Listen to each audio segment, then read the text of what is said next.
right. Marc D with the C's got the key to life. Retro toys and comics we adore. TV and movies, let's explore. Sunday Night Geekery, it's the place to be. With Marc D with the C, let your nerd run free. Old school vibes and stories untold. Tune in, tune out, let the magic unfold. Hey everyone, welcome to Sunday Night Geekery. Sorry for starting a few minutes late, but I'll blame Dadman because he was talking to me. No, that's me. It was on me. It's on me. I'm kidding.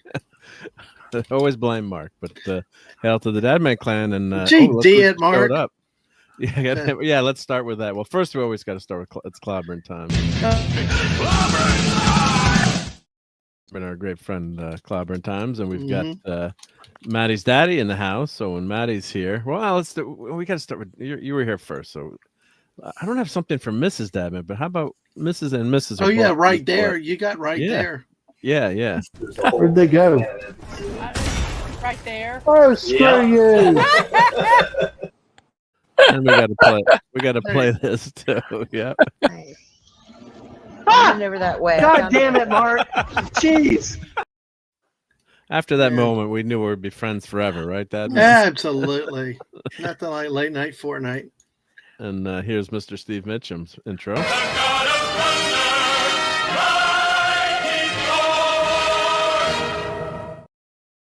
All right, great to have the gang together tonight. Yep. Hey, Steve. Greetings, everybody. Hello. Thank you for being here. And we had it was Cajun weekend at our local restaurant we like, and wow, the menu items are great. And I was like, oh, we didn't. My wife was like, I'm really in the mood for pizza tonight. I'm like, oh, it was Cajun special, but I deferred to my wife, of course. Yes, dear, God bless you. And I know she's never going to hear this, but yeah, thank God she put. The one time she'll be listening, though. You will have said something good. So thumbs up, thumbs up. Thumbs up, right? that would be like me coming to your hometown and having a peanut butter and jelly sandwich. Yeah, well, I make a good one though. But yeah, I'd make you eat the clam pizza. Yeah. I mean, you can grind your own peanuts and make your own jelly and stuff, but bake your own bread. It'll be awesome. But how often has Mrs. ever had gumbo? Yes, she has, because we did. My missus, I guess you're saying. Mrs. There's too many misses, but we did go to New Orleans in the '90s. You know when they opened the casino there, we were there opening night for the casino. Which first casino? time was it MGM? Well, the very first one. What was it? MGM or? First one I believe was Hard Rock.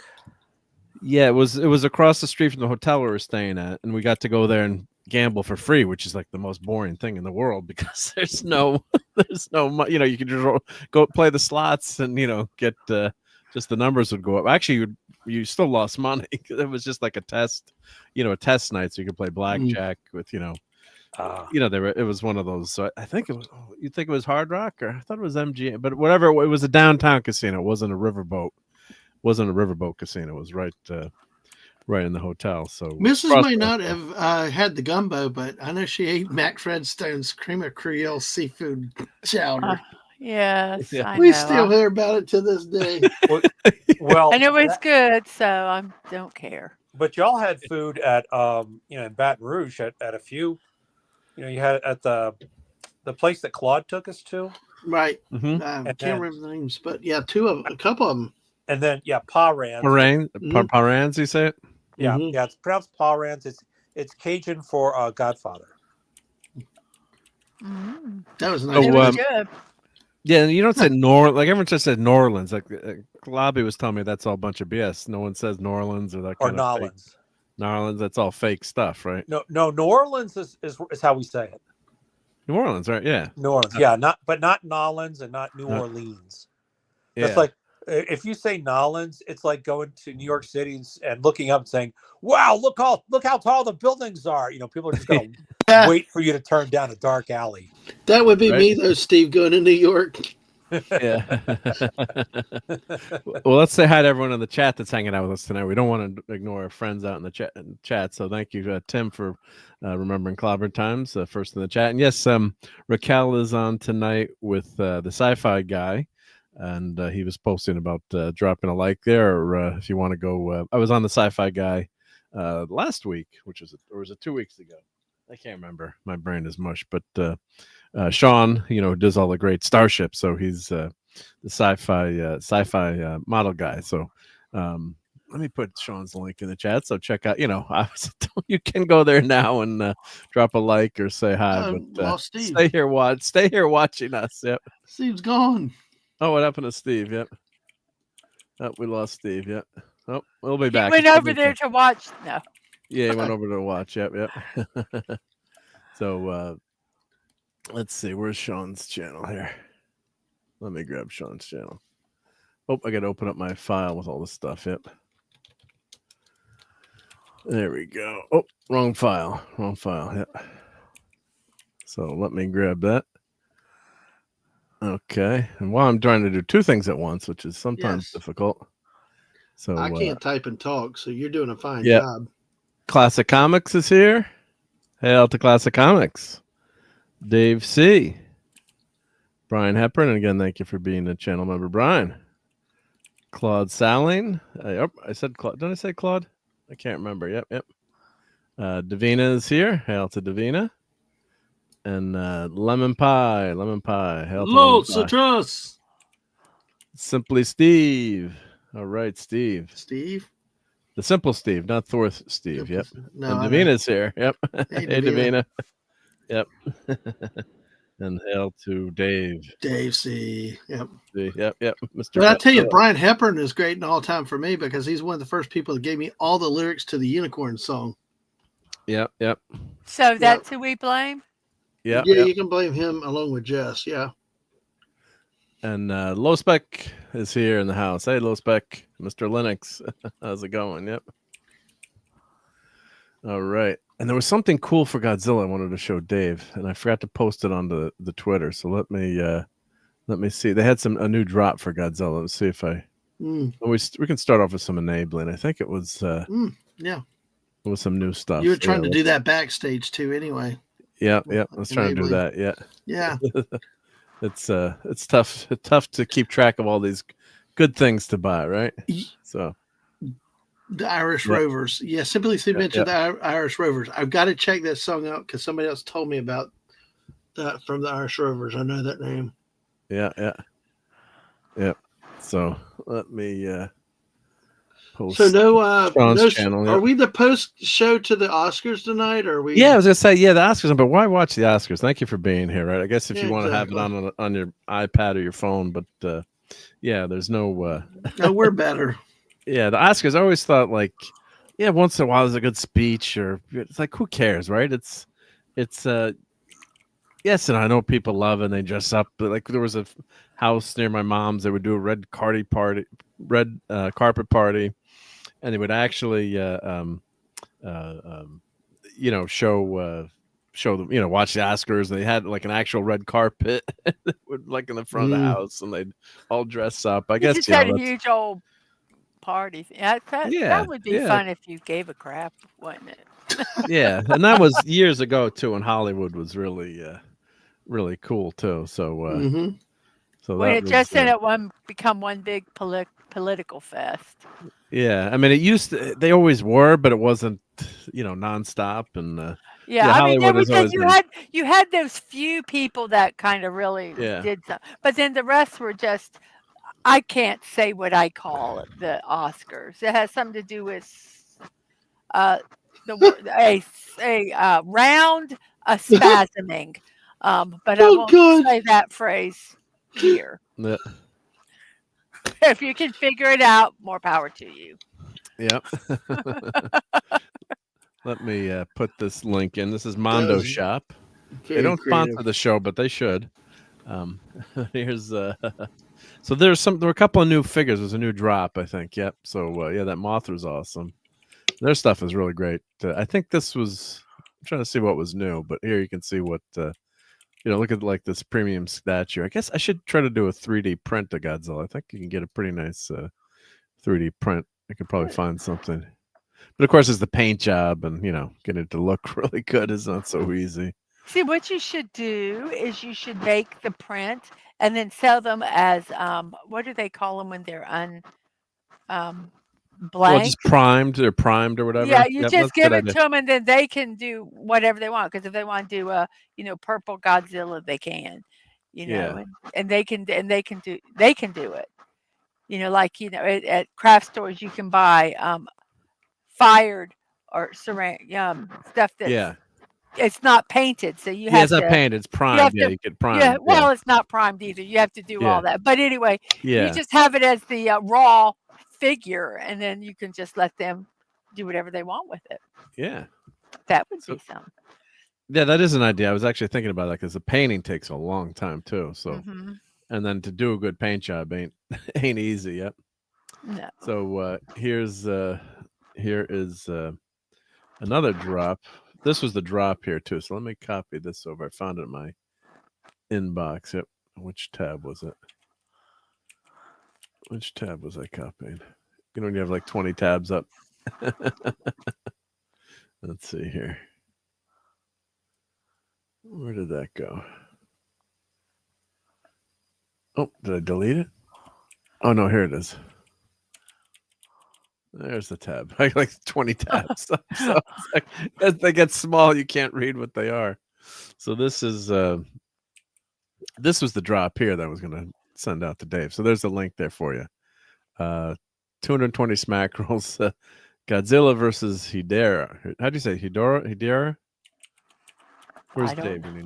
I think Hedera. But yeah, very cool vinyl, soft vinyl figure set.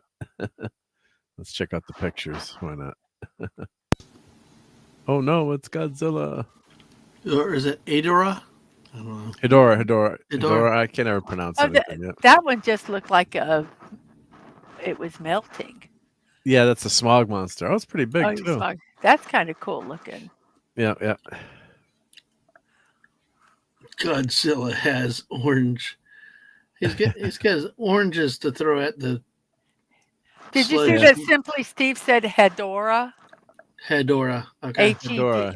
Hedora. Yep. And I know I've heard it a million times. And just stream brain, right? Oh yeah, exactly. When you have to say it in front of people, yeah, it's like forget it. It's not going to happen. And hail to Void King. He says, "Oh, good. Steve is back." Yep. Sorry, hey, Steve. It's Steve. I was worried about you. Got a call from the tiny princess, and okay, good. She's all right. She's feeling better. Yep.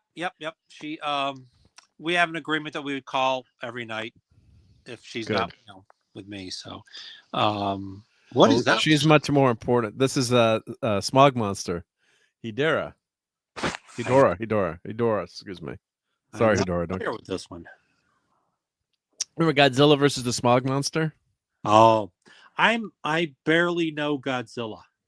Okay. Do you know Godzuki? Well, I watched a few episodes of the cartoon, which is where I guess that's from. Yep. I think no, this is the movie Godzilla versus the Smog Monster, but oh no, but you said Godzuki, isn't that from Godzuki? Well, no, was Godzuki just the cartoon? Or was it Godzuki live action first?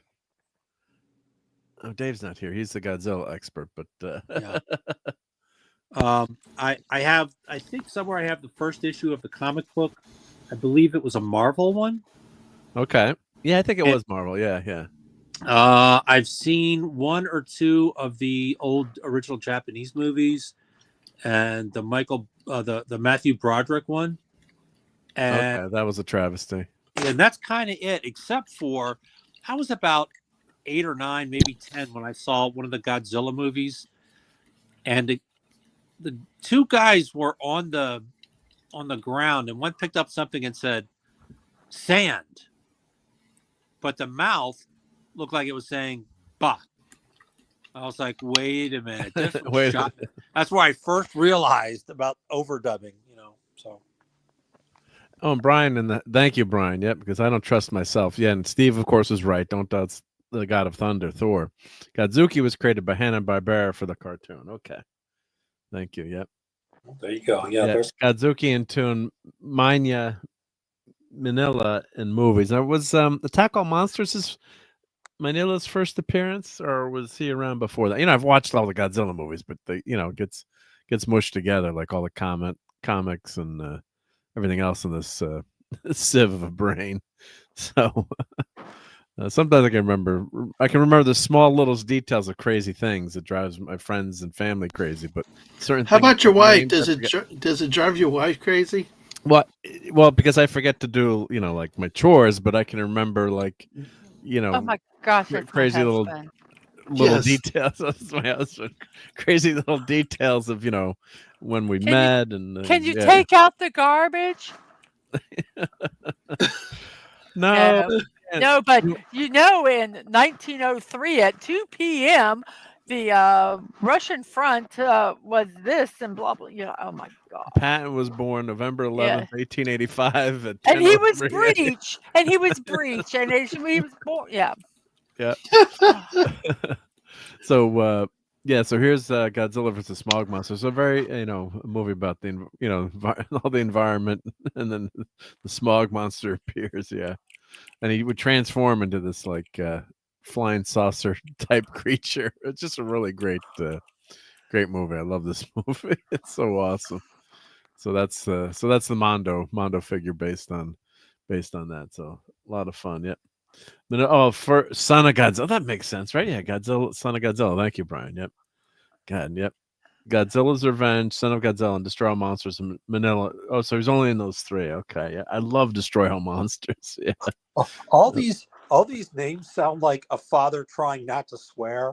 Like he just hit his thumb and said Godzuki, or Yeah, Godzilla. Yeah, right. Yep. So this looks pretty. I have to say, this looks pretty cool. I'm not a huge Godzilla collector like Dave, but this if you're into this stuff, if that floats your boat, which I wouldn't mind having these look really, really really cool. So I like the 3D hit. Yeah, great stuff. So so check out Mondo.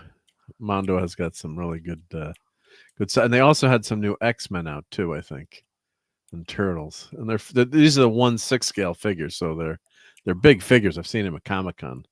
Don't own any of them, but yeah, look how cool this Wolverine 97 X-Men 97 is. Oh, that's awesome. Wouldn't you love to have that, Steve? I'm not much of a action figure guy. If someone gave it to you, like, wouldn't you say, like, here, I'm giving you this. It's pretty cool, right? I mean, I'm single, so if I have a date over, I'm going to try and hide all of the, hide all the action. This is what if you went to, before you were fortunate enough to meet Dadman. If you went to his bachelor party and action figures everywhere, would a second date have happened? Yeah, I don't care. Especially if I knew how much they cost. I think, whoa, okay. You can afford the expensive figures. These are $250 figures. You will do me well. Yes. There could be some jewelry in my future. I'm blessed for that. Yeah. I don't care for jewelry. Yeah. It would not bother me. It would not bother me. What about Mrs. D, Mark? Before you met her? Yeah. Mm-hmm. I mean, not before you met. Did she when you started dating? That's what I'm trying to say. Yeah. When we started dating. Yep. Did you have this stuff, and did she comment on it? So, I've mentioned this a few times. So that we went to college together, but really didn't know each other. So I knew her roommate, Laura, and I'd actually, being a geek and a nerd, I was one of the few kids on our college floor, believe it or not, that had a computer. I think I was the only kid that had a computer. And, maybe in the school, like there were a couple of people in each dorm that had a computer. So I'd actually helped her fix her computer. And I guess, I'd met Maureen in college, but didn't remember her. But, I knew Laura because she was dating like, a guy across the floor, like how friends intersect. So years later, we were at Captain's Cove after college, And Mrs. had gotten bumped. No, I took and I was going to look for something and I forgot to open a new tab. Okay. So I left. I just left. I You just said just left, yeah. goodbye. Okay. Sorry about Irish that. goodbye. So we're out at a bar, and I had a Cub Scout camping There's not a trip the joke next coming here, weekend. is it? No, there's no real joke, but Okay, so I just met. making sure. Nothing bad, but we met. So we met there, and I had to. I had to be like camping trip with the Cub Scouts. Like it was a brutal weekend, but I knew instantly. I'm like, that was, she was the girl for me. Silly stuff. You say love at first sight, or that kind of stuff. But you just knew like there was a connection right away.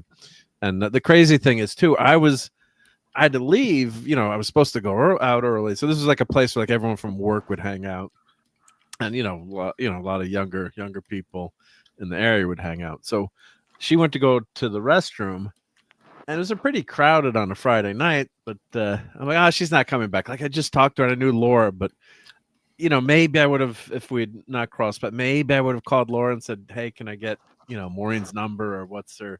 There was no internet back then to like email.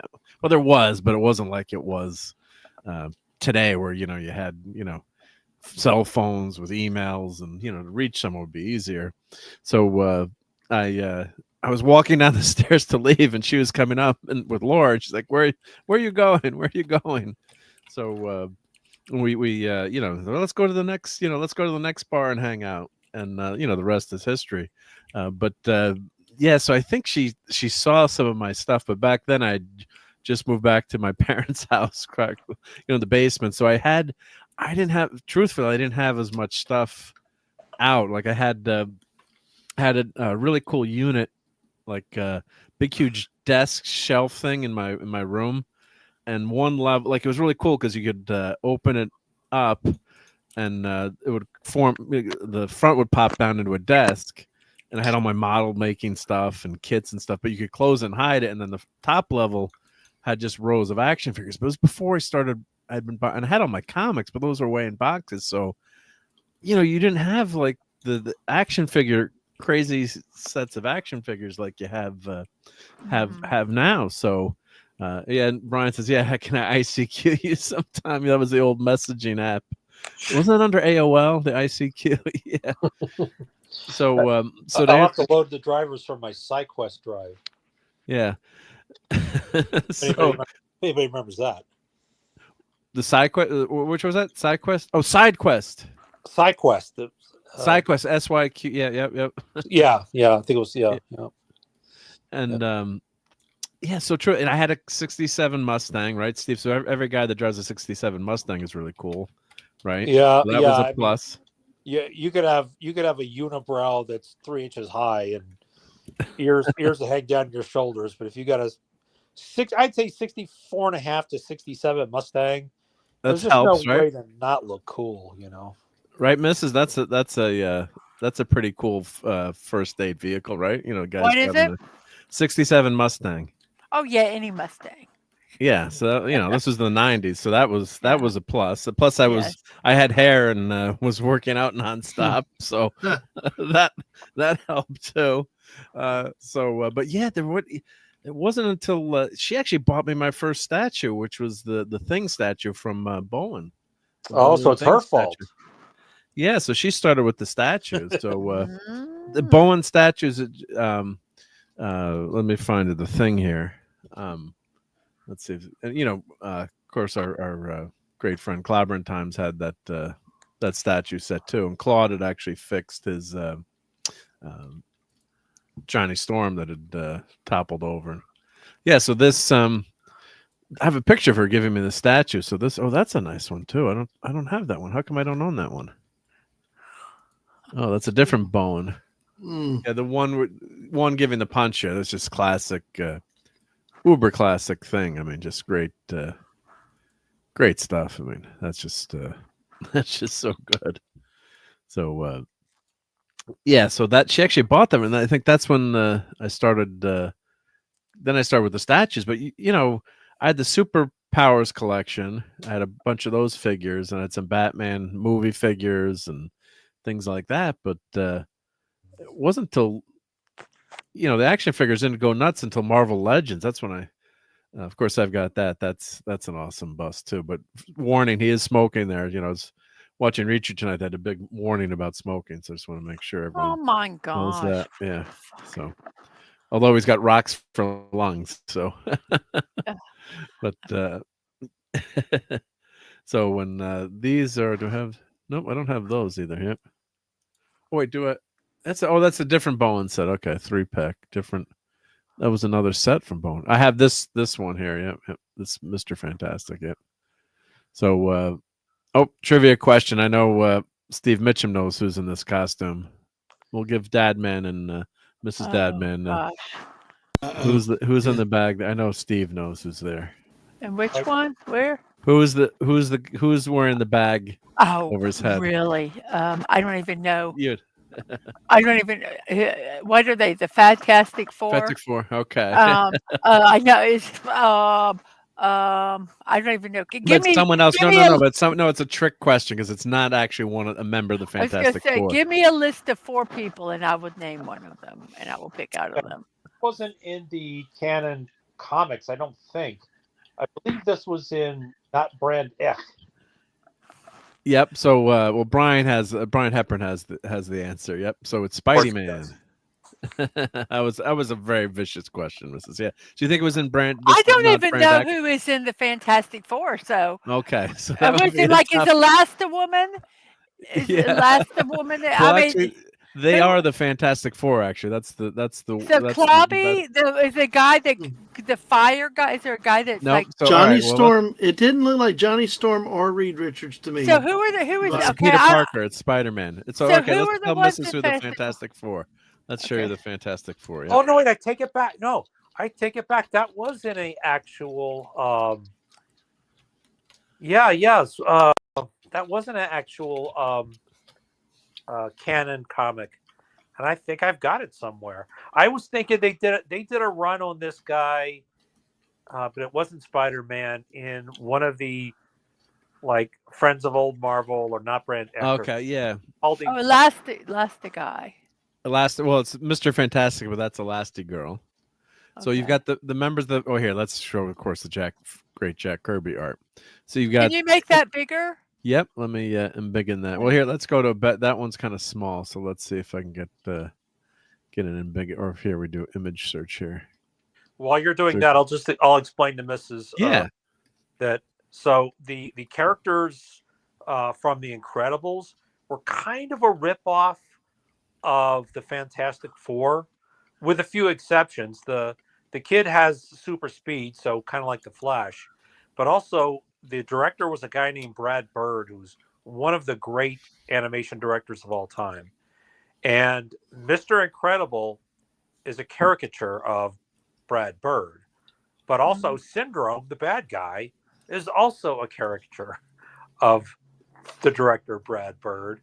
And Dash, 100-yard dash or 100-mile dash, is a caricature of Brad Bird when he was a little boy. So, but Brad Bird was in The Simpsons, I think, in the early days, right? Well, he was the guy who basically made it what it is. When it first started out for the first season or half season or something, it was pretty much all Bart putting firecrackers in people's back pockets and stuff like that. And they soon realized that wouldn't play out. So they hired Brad Bird, and he basically turned it, into what it was, where they had like the one where Dustin Hoffman played Lisa's teacher and saw who the, beyond the nerdiness and who she was inside, and, the uncredited Michael Jackson episode, all that kind of stuff. It was all because of Brad Bird, who is a genius, but you probably wouldn't want to meet him because he's extremely conceited and short-tempered. But he did the Iron Giant, which is probably the best animated movie ever made.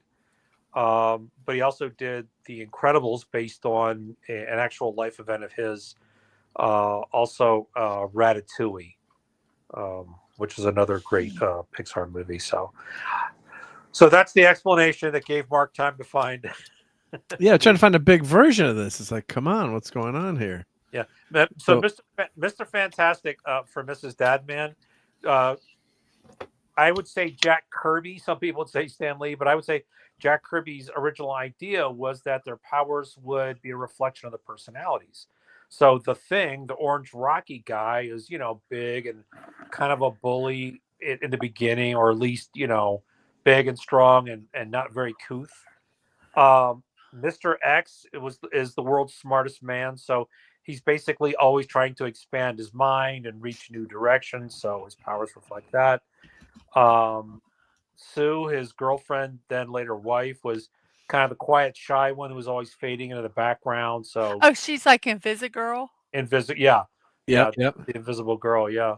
And then her little brother was a hothead, so the Human Torch. Human Torch. Okay. Yeah. So now you're semi fluent in Fantastic Four. Clobby will be proud. I'll probably forget it by the end of the show, but thank you. Yeah, well, so this is they have a horrible movie coming out, so rock, fire, earth, and earth, earth, fire, water. Well, no, Mr. Fantastic water, and I guess Invisible Woman's air. Yeah, so she's invisible. Invisible, yeah. Oh, how cool! So that's a classic Kirby. He did that for a pinup book, I believe. Yep. And thank you for Brian Hepburn for the. Yeah, and I own this comic and I forgot it, so it must be what in Spider-Man in the 290s maybe, or what? Oh no, it would have been late. Was it in the McFarlane run? So because Venom. What issue was that? So it would have been maybe the 290s. Yeah. So Peter goes to Reed to analyze the suit, Spider-Man's costume, the black costume. Turns out to be the symbiote Venom that becomes Venom. So Reed, they remove the suit, and I think they use a sonic. Reed designs a sonic weapon. They can take the suit off. So Peter has no clothes. So Spider-Man has no clothes to get home. So he should just take and zip around everywhere. I guess the webs are in his suit, right? Well, he would always he would web his clothes, civilian clothes, somewhere and just go back, to where it was. Well, he should just web around. I mean, nobody's going to look up and see him. Gosh. In the buff though. Yeah, don't get home faster. Yeah, so he wears an old So here's the. They're all so prudent. Oh my gosh. Well, I wouldn't want to swing around without my webbing on my webbing. You wouldn't want everything swinging around, I guess, huh? So sorry. I think logically, Mrs. Dadman is pretty much on point. But what you have to remember is that these two guys, Stan Lee and Jack Kirby, at the same time, every month, Jack Kirby had to draw 30 pages or 32 pages, whatever it was, of the Fantastic Four and, the Avenger. Well, maybe not the Avengers at that time, but they were producing all these comic books. So they basically, quick, we need something funny. Oh, let's do this. And that's all the thought they gave it. Yeah. But yeah, I mean, if you analyze it, yeah, you're like, well, he could just swing above the thing. Or, I know. It's funny to see him in a. So here's the bag. Well, here's the panel here too on the page. Yeah, so. there it is. Still some important matters to discuss with Spider-Man, and there's actually an action figure this, so it's all about the merchandising. Yeah, one thing you have to understand about this, and I remember last week or 2 weeks ago, you were talking about the new Spider-Man animated show. And I watched the entire first episode yesterday. And Mrs. Dadman, the other reason why they're doing this is Spider-Man is a tragedy. At the time he was created, he's like a Greek tragedy. The time he was created, you had DC that was kind of, ruling everything. And they had Superman, who could, push the earth out of the way. And nothing could hurt him. You had nothing to fear. You had Batman, who was a billionaire. You had Aquaman, who was a king of an undersea kingdom. That looked really good too. Sorry. Well, the thing. So yes, whoever you had all those people, yeah. Right, and so at DC, either Steve Ditko or Stan Lee, whoever created them, because it's not been settled to this day because they both claimed it. They wanted somebody that people could relate, that the young readers of comic books could relate to. And the young readers of comic books were boys going through puberty with their voices changing, and pimples, and they want to take out the cute girl, but she only wants the the quarterback who has the convertible Mustang. or whatever. And so they made Spider-Man a tragedy where no matter what he did, something bad would happen. You know, his uncle died pretty much because of him, because for once in his life, he said, you know, I'm going to look out for myself. And then, he finally finds love and accidentally breaks her neck and kills her. Oh, that's nice. So yeah, Stacy, they're bringing back Steve. They're bringing back this year as Spider-Gwen. Yeah. Well, they're gonna call it Ghost Spider, or I don't know. But only they have such a lack of naming convention that they call people by their actual names on these. Yeah. Well, it's like Mark knows this, but Parker Spider. That man and Mrs. may not, and some people in the chat know. They used to have a saying that nobody stays dead except for Batman's parents and Uncle Ben. And then some people said Gwen. Well, Gwen came back to life, so it's only a matter of time before, Uncle Ben is back, and he's pissed. I mean.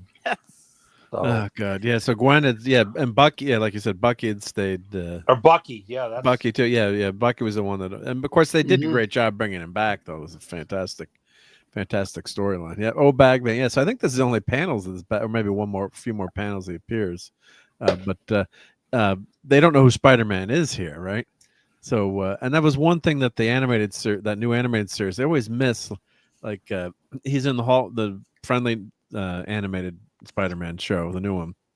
He's in the hallway and there's cameras on him and he changes into Spider-Man, but he's got the Spidey sense. They've had it many times in the comics where he goes to change somewhere and his Spidey sense will go off, and I can't change here because someone will see who know that I'm Spider-Man. So, but this is the setup for the the Venom costume, which is one of the great new villains. I'd say one of the most popular. Right. Venom's pretty popular. Yeah. So this was Spider-Man 258. I've got to have this issue, I'm sure. The great Ron Friends and Joseph Rubinstein, who I've met both these guys at cons. Yep. And they've signed some of my stuff. So yeah, Ron Friends. Oh, cool. So it was a great setup for Venom too, because it didn't happen all at once too. So this was 258, and Venom doesn't appear until first full appearance 300. I think 299 is a cameo. But so they took their time with this. So this was Secret Wars, which Marvel's gonna totally screw up. So let's give Mrs. a little primer too on the Secret Wars movie, which is going to be nothing like. But is this a movie that's coming up? You said coming up for Marvel. Yep. Oh, we don't have to worry about it. I'm not going to go watch it. No, I know, but I'm just This is so. For everyone else. This explains the black costumes. You can really impress some people by knowing this. So there's a Secret War. I don't think they could do it all in one.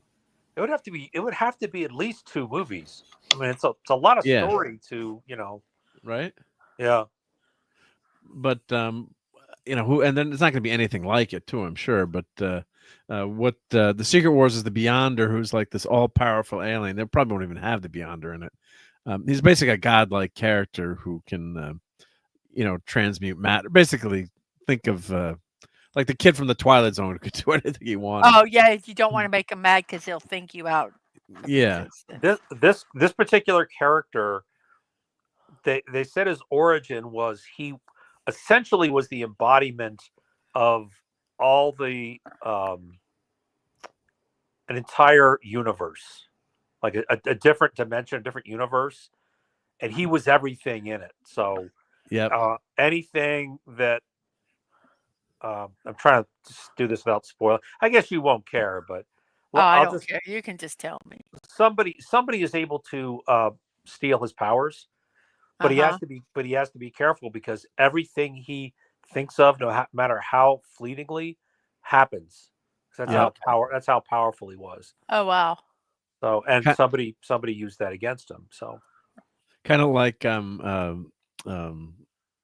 who's the guy? The guy that speaks, and he can't speak because he can. The Inhumans, Black Bolt. Thank you. Yep.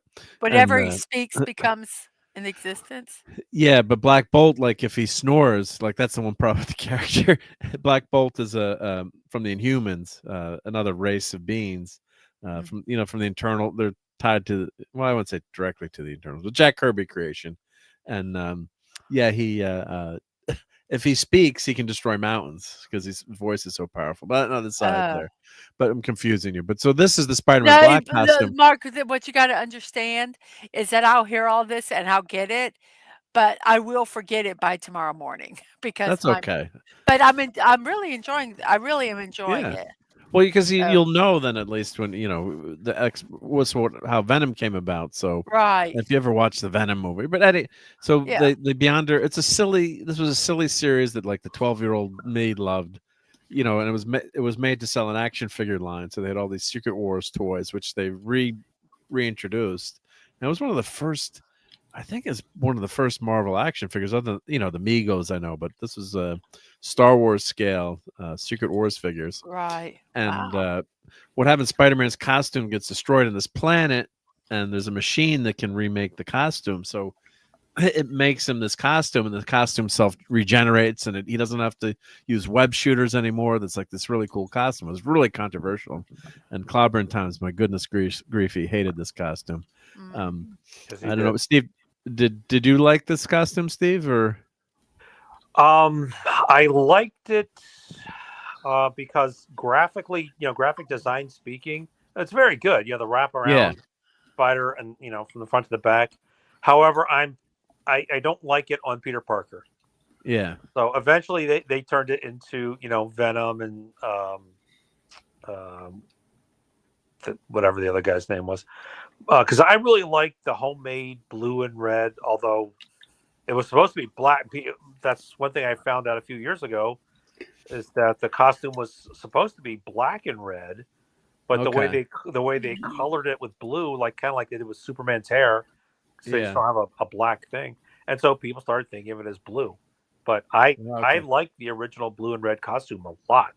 Oh, that's great! Yeah, I think it was the most, especially at the time, because everybody before Spider-Man pretty much had the wrestling trunks, the tights, a cape or not, and then an emblem on their chest. And so, you take off Spider-Man's got no trunks. Right. He's got that belt that comes to that cool chest, half chest thing. It was very creative. And then the shoulder, the webbing that goes down the shoulder, but not all the way around the arm. It was very well done. Very well, I would say you have Superman that started it all, then Batman, and then Spider-Man. And after that, most of the costumes are kind of, maybe Dr.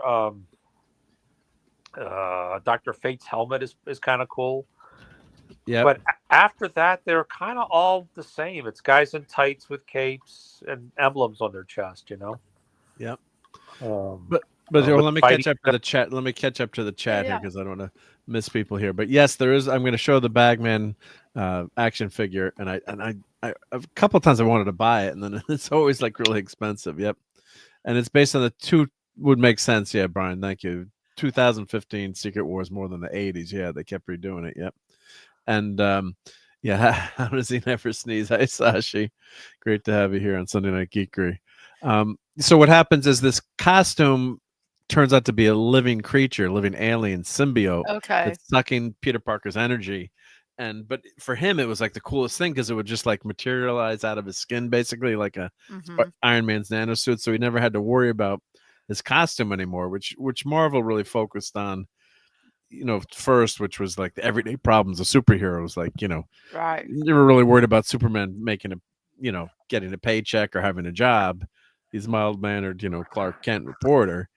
And but Peter Parker was always struggling to make ends meet. So it was, and I really love the costume too, but I wouldn't want to see it forever, but it served its purpose, and it is a great graphic design. It is a really striking design. So it's in fandom, it was very controversial, and I think as an artist it's probably easier to draw too. I think touching quickly just for a second on your point, it kind of goes back to what I said about Spider-Man being like a Greek tragedy. In the world of superheroes, he's kind of it's been copied since, but he was really the truest form of hero because, like you said, Superman was bulletproof and Batman was a billionaire. This is a guy that had nothing, and every time he did something, he had his Aunt May saying, "Oh, I hope they catch that awful Spider-Man," or J. Jonah Jameson saying, "That's Spider Menace," Yeah. and then something bad would happen to him, or he'd donate his last couple of bucks to some woman that he saved who didn't have to feed her children or whatever, And and he didn't have enough money to take the girl out on the date that she finally said yes to, So it was made for people, kind of like me and Klobby, who were these, goofy nerds that, didn't fit in. So no, that's a good description. Yep. So so eventually he turns out he's an alien, his symbiote. He's here illegally, and and the scary thing is there's no Peter Parker when he fights him. There's no spider sense, so he can't tell when Venom is lurking. And he merges with Eddie Brock. There's a whole great storyline with that, like Spider-Man quote unquote ruined Eddie Brock's life. He didn't. Brock did, but in his mind, he did. And really great run of storytelling because they took their time with it too. Secret Wars, with this black costume, and the costume was controversial at the time. But as Brian saying further down in the chat, it's perfect for the time, and they had its arc too. So it's not the main. They went back to the blue and the red, thankfully, but. Just a great storyline. That's why people love those comics, and prime Spider-Man for anyone who grew up in that era. But that's why he's so that's that Secret Wars. So when you see that's how Venom came about. Very interesting. And then let me catch up to the chat here. So hail to Stephen Mack. Thank you for stopping by on Sunday Night Geekery, and everyone could smash that clobber that like button, please. That would be awesome. Yep. And Brian says, "Yep, I loved it at the time. Perfect age for that run. Yeah, it was really well done. Yeah, but I remember people moaning and groaning. Some people loved it, some people hated it. People don't. Well, I think a lot of fandoms they don't like when there's a change. Especially something that drastic. It seems like maybe something a little subtle here and there, but when you have something that big of a change. It's gonna upset. Yeah, and it's such an iconic love design too. And I remember they had a 9/11 cartoon with the superheroes, and they had Batman, Superman, and Spider-Man. I'm like, Spider-Man looks off, and the artist, off the cuff, drew Spider-Man with trunks. I'm like, wait, the costumes aren't. He doesn't have trunks. I mean, the sentiment was there. Was about one of the 9/11 costumes, but so this is the bombastic Bagman. Every time I see this figure, it's like $80 or $60. Oh my I guess gosh. technically. I guess it's Hasbro. I don't know if would it kick me here. I gotta buy this figure. I guess next time I see it, I'll have to buy it. So it's a fun. It's just from one obscure issue. Make a lot of those Godzilla blanks so you can sell them and get this figure. Yeah. Look at that, $34 on ammo. That's actually not bad. $34. So I won't but it click doesn't on have it now, its box or anything. Well, it probably does. It's probably just Well, I'm gonna check now. I'll click. Do some shopping. This is a Bagman mini toy for. And letting everybody know in the chat we are not promoting you buying anything. Yeah, we're just looking at stuff. Yeah, especially if under 18 years old. You shouldn't even be here. Go to bed. And nobody is suggesting that if Mark takes his wife on vacation somewhere, that sneaking in and ransacking his house for all those toys and comics could pay for Maddie's college education. Nobody's going to suggest anything like that. For sure. Definitely not. Yep. Although I am technically an Amazon associate, so any purchase is made do support the channel in a small way. But I have to put the link. But you have to put the link out to do that. I have to put the link. I do have to put the link. Oh, when do we do that? Here we go. Oh my goodness. Discount code Maureen. Please don't divorce me. Yeah. But maybe she would want this for a gift. The Bagman. Wow. Yeah. That's really. And hail to Broga. Broga, what do you think of that? Yeah, no, I don't think that would be so smart for me. But great to have you here, Broga. Good to see you. And you're from Broga. Now from Baton Rouge, Louisiana way. So great to have you in the house. Yep. Ugh, excuse me. Sorry about that. Yeah, Luis. That's okay. I know I'm boring, but just kidding. No, I'm no, just kidding. I Being a wise ass, yeah. I try to get up early, like at 5 or 5:30, to get ready for school. So I usually take a sleeping pill around 7. That's why I'm yawning. It has nothing to do with you. Okay, thank you. Droning on, and you're droning on endless. No, I'm just kidding. Yeah. And hail to Daniel Barry Sports Highlights. Hey, Daniel, thank you for being here. And check out, I'm sure there were a lot of good sports highlights this weekend, and we had some great car races. Rangers won tonight, still in the playoff hunt. Yeah. So, Let's go Devils. Sorry. Let's go Devils. That's okay, Dad, man. We can be friends. Yep. Absolutely. Yep. So, we mentioned Fantastic Four. So, getting back to the FF.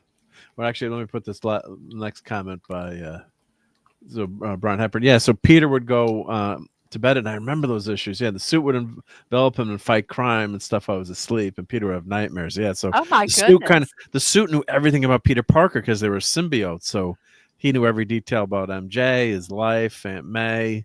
That's why it was such a difficult villain. So when he fought Venom, that's later when Mr. Fantastic constructed that sonic weapon. Sound vibrations could disrupt the symbiote, and that's how they caught him. I remember they put him in this glass tube. Very interesting.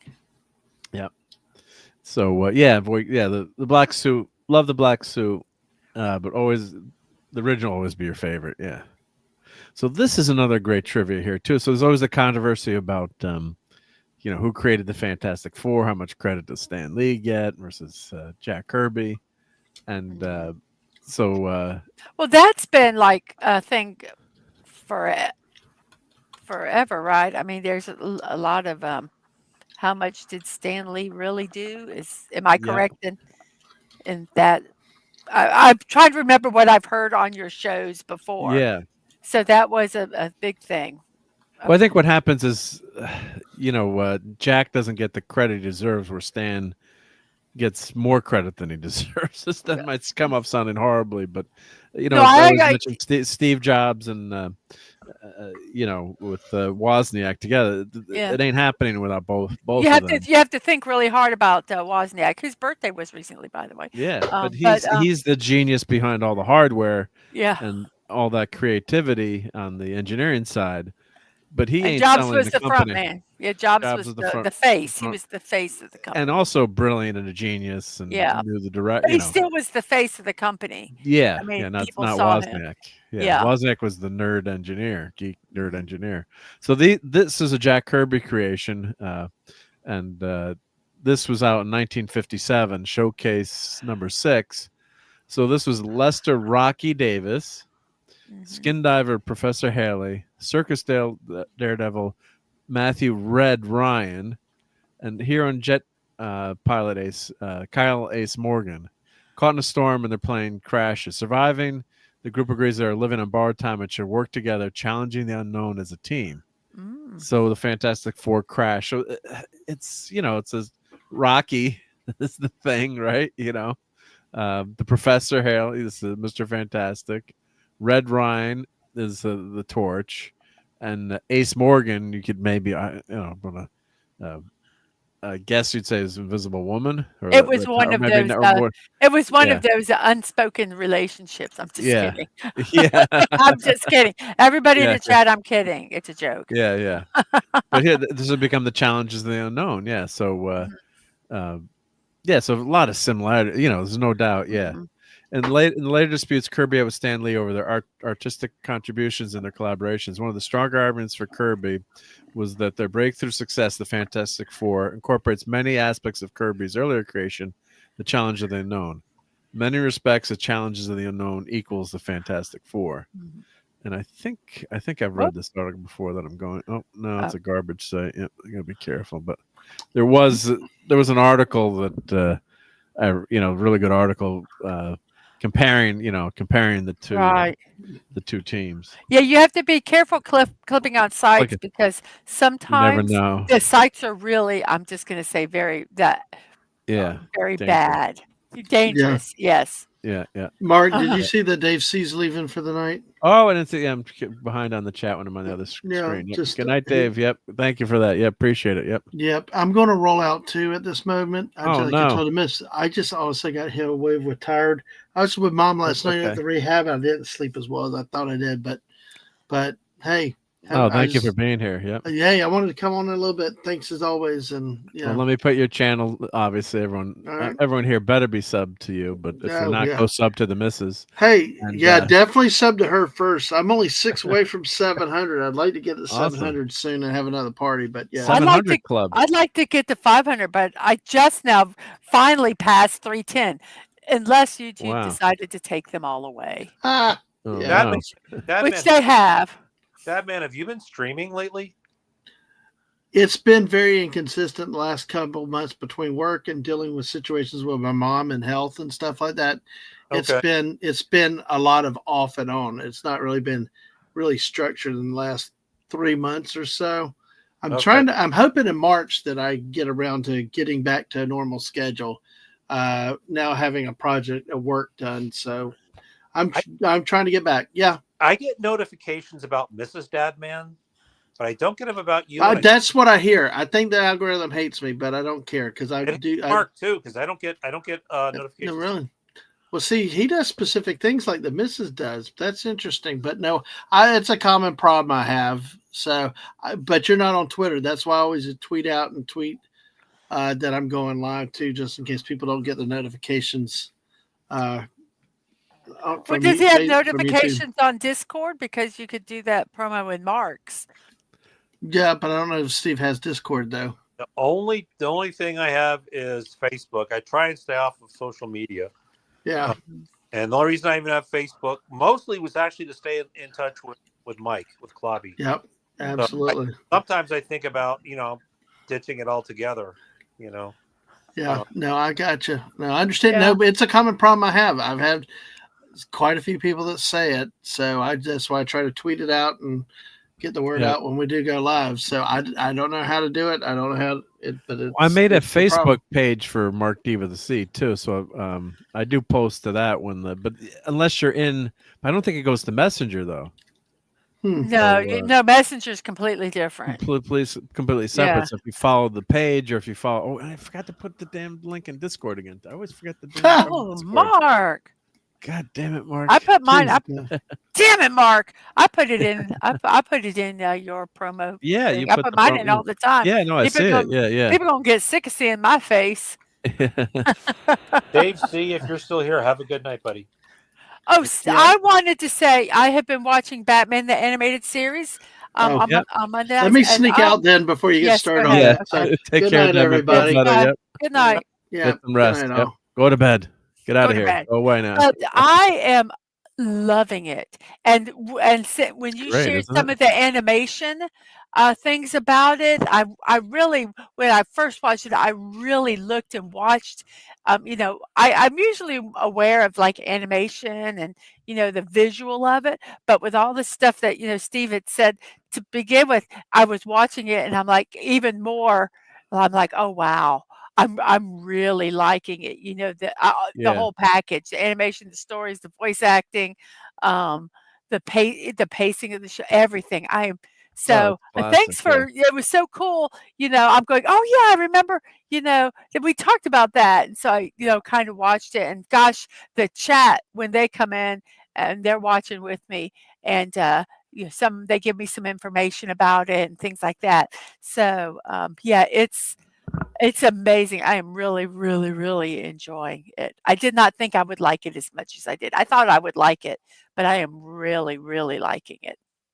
Oh, that's great. Yeah, no, it's all-time classic. Yep. Yeah, they really took it seriously. They fought back against all the pressure to try and make it like Adam West, cartoony, jokey stuff. They want it to be serious, and it took them. I'd say it took them a season to kind of catch their stride. You can definitely hear the differences in the voice acting from Kevin Conroy between season 1 and season 2.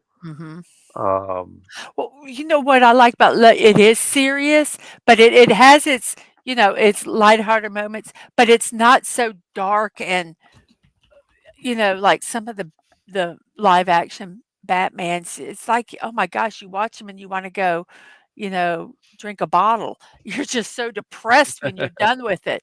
And these, they're serious, but they have the, you know, they have the bits of humor in it that or an episode that's I hate to say, like kind of like a little whimsical, I guess. I mean, it's serious, but it's kind of, you know, a little not quite so serious as some of the Well, others. there's a charm to the character Yeah. that comes out even behind the gruffness and the seriousness Mhm. of it, especially later, the episodes with Robin. Yeah, and you see the relationships with so, I like that because, yes, I mean, Batman is a dark character. I mean, he was born out of the death of his parents and, horrible stuff like that. But it's it's not so. I mean, like I say, it's serious, but it's not depressing. I guess that was kind of Yeah, like I it. mean, there are some. So There are some. It's not as dark. yeah, I It mean, is dark in spots, but it's oh not yeah, but it's not not so. overall. Yeah, yeah, Yeah, it's, because don't we all, go through, times and things in our lives that, are a little bit on the dark side, but not all the time. And I like that they balance it from what I've watched so far on this show. So yeah, I'm really, really yeah. enjoying it. So There's a thank you. there was a Batman comic once that I always was hoping that they would adapt for that show for and the premise is it's a bar, it's a cop's bar, and it's like 2 a.m. or something, and there are these three cops there, and one of them was talking about how he ran into the Batman, and about how Batman, um how tough he was because I saw him, he took a bullet in the shoulder and he kept fighting, and then the second guy was talking about how mean and heartless he was because he beat the daylights out of a guy to get information from him. And then the third guy tells a story about two orphan kids, Mhm. and Batman breaks up an orphanage, and then he picks the kids up and carries them, and he's taking in his arms, and he's going to take them to Wayne whatever. Mhm. And the cop says he tried to hide it, but I saw a tear rolling down his cheek. And the other two cops are like, Batman, cry, you're out of your mind, Yeah. because they had seen the other sides of him. Mhm. Yeah. And I'd always they had those sides of him in the animated series. I always wanted them to do one episode with all three of them or something like that, because Mhm. that's a great thing about that character is he's got a lot of depth. Mhm. It's Well, I easy to like it. write him as- I just want to answer Sasha here too. Yeah, so remember him wearing a black suit. Yeah, so he wore the black suit up until I think it was issue 300 again. Yeah, so he did have a black costume until it wasn't the Venom symbiote, and then I believe it was issue 300 where Venom appeared, full first appearance of Venom, and he goes back to the, or maybe it was just after that. Someone can help me out, but yeah, then he does go back to the blue and red, but he did wear just the black for black for a while. Yep. Yeah, Mr. Fantastic was the one that figured out that it wasn't just cloth. Because Yeah. Spider-Man said things like, it responds to my thoughts, and Mhm. so Mr. Fantastic is, well, I don't see any machinery, I don't see any circuitry. I'm seeing biological material. You should take that off right now. Yeah, you could be infected by that. Yeah, yeah. Yeah, and but the thing wouldn't let him go. It wouldn't come off. It was like it bonded itself somehow to Peter's skin, and so Mr. Fantastic, figured out, as Mark said, figured out the sound wave. Was vulnerable to sound because everybody's got to have, the Martian Manhunter is vulnerable to fire, and the original Green Lantern was vulnerable to wood, and Green Lantern core rings are useless against yellow. You got to, so it's kind of a comic book cliche. You got to have that one weakness. Yeah. Mhm.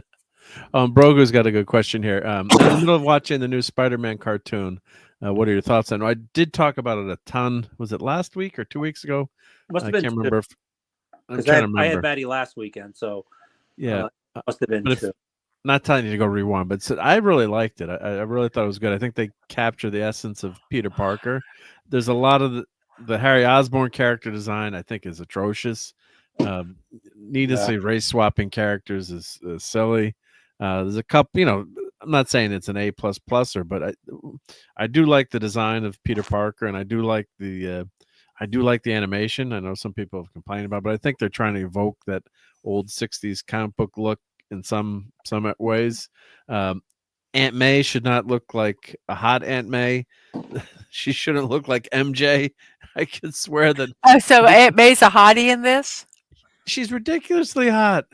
I mean, she looks like MJ. So where is this new cartoon? Here, what it's platform?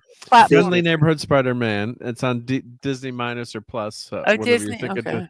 Friendly Neighborhood. But I did like the storyline. I don't like the Norman Osborn line with Peter Parker. They're copying the Iron Man, Tony Stark. This is like an alternative universe. They've got a character, Nico from the Runaways, who let's see. I'm going to Google Aunt May because you love me. His origin was different.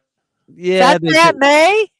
Yeah, she's too hot. She's got like the brunette. That's Aunt May. Well, it's redhead. She made her a redhead. Sorry, is this redhead or no? Oh, I guess a brunette. You're right. My brain. I always go redhead. Very Marissa Tomei-ish. I guess, but she. Now, how old is Aunt May supposed to be in this? Aunt May's in the real world of Spider-Man. Aunt May's supposed to be like in her late 60s in my mind. Always great Aunt May. Really. I mean, I know some people that look that good that. At that age, but they usually are celebrities who have trainers and have a pact with the devil.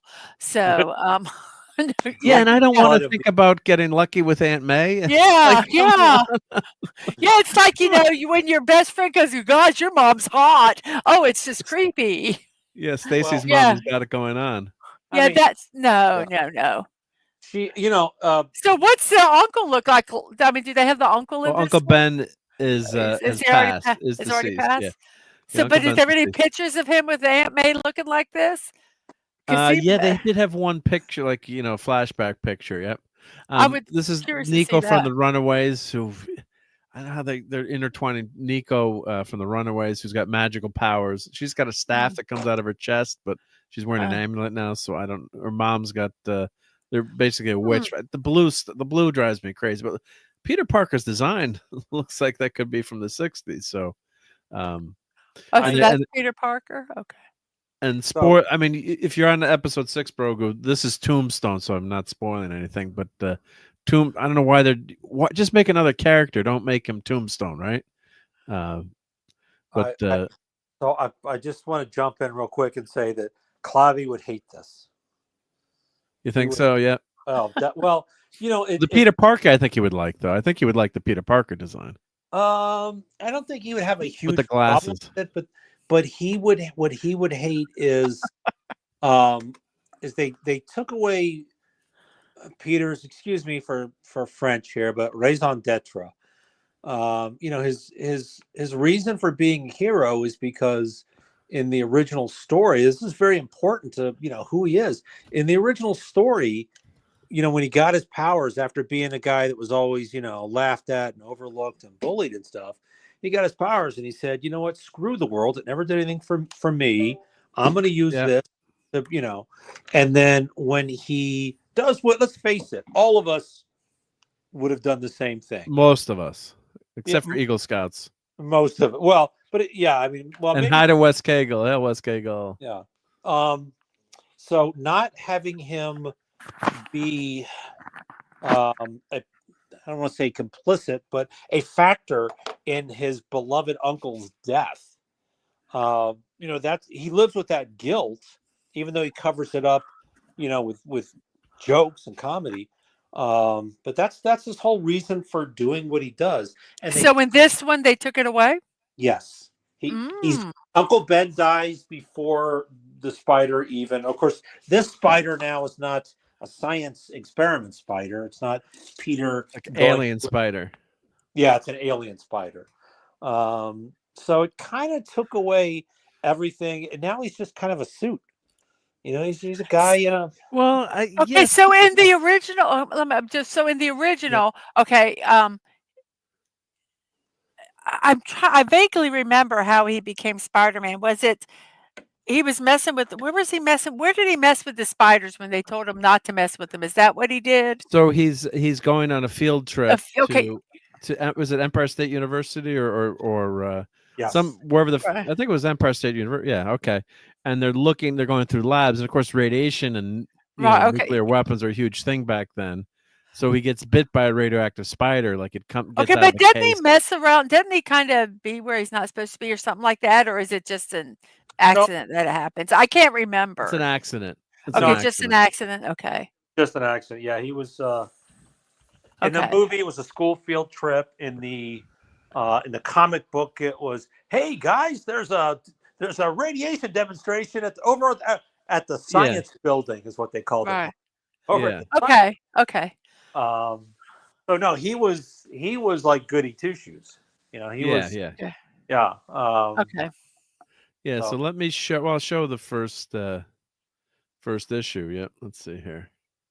But the big difference between this show and the original was that in the original he was responsible for his uncle's death, and in this one, that's not Right.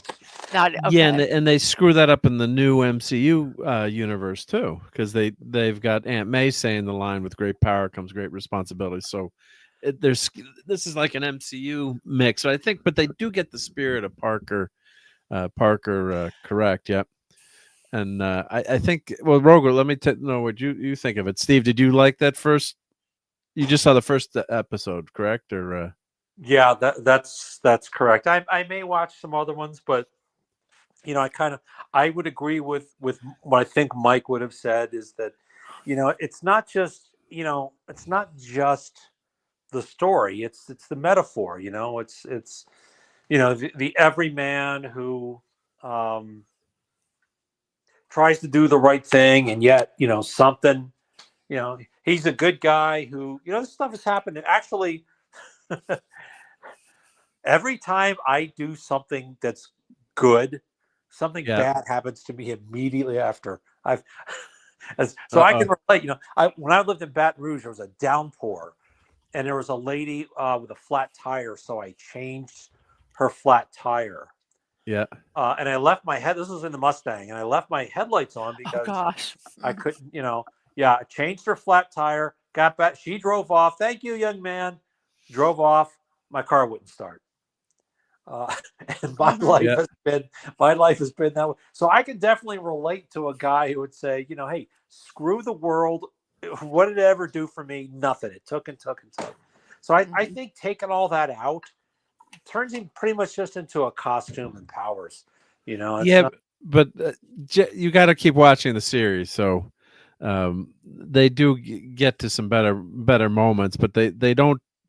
I just don't like the new origin, how they're redoing, and this is where the MCU has gone wrong with Spider-Man in a lot of ways too. So, I think I'm not telling you to watch it because I would be sure you keep watching it, but it's just it is. I think they get his character right, which the essence of Peter Parker. But I'd be interested if you do actually watch it to let me know what you think. But there's, it's not an A++er, but I think they do.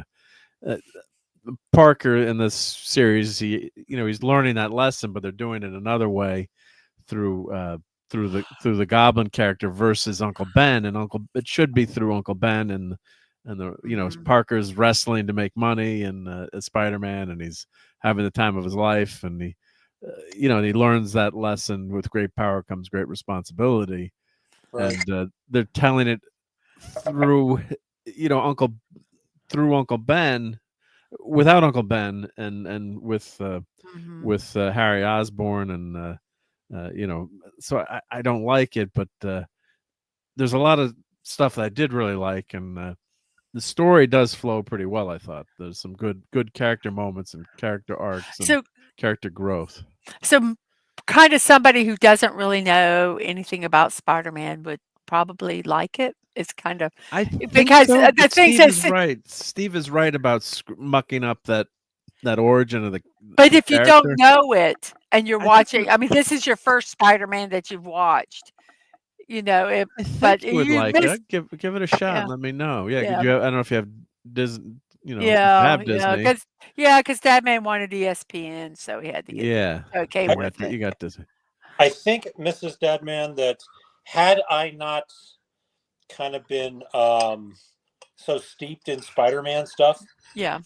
that I probably would have liked it. Mm-hmm. However,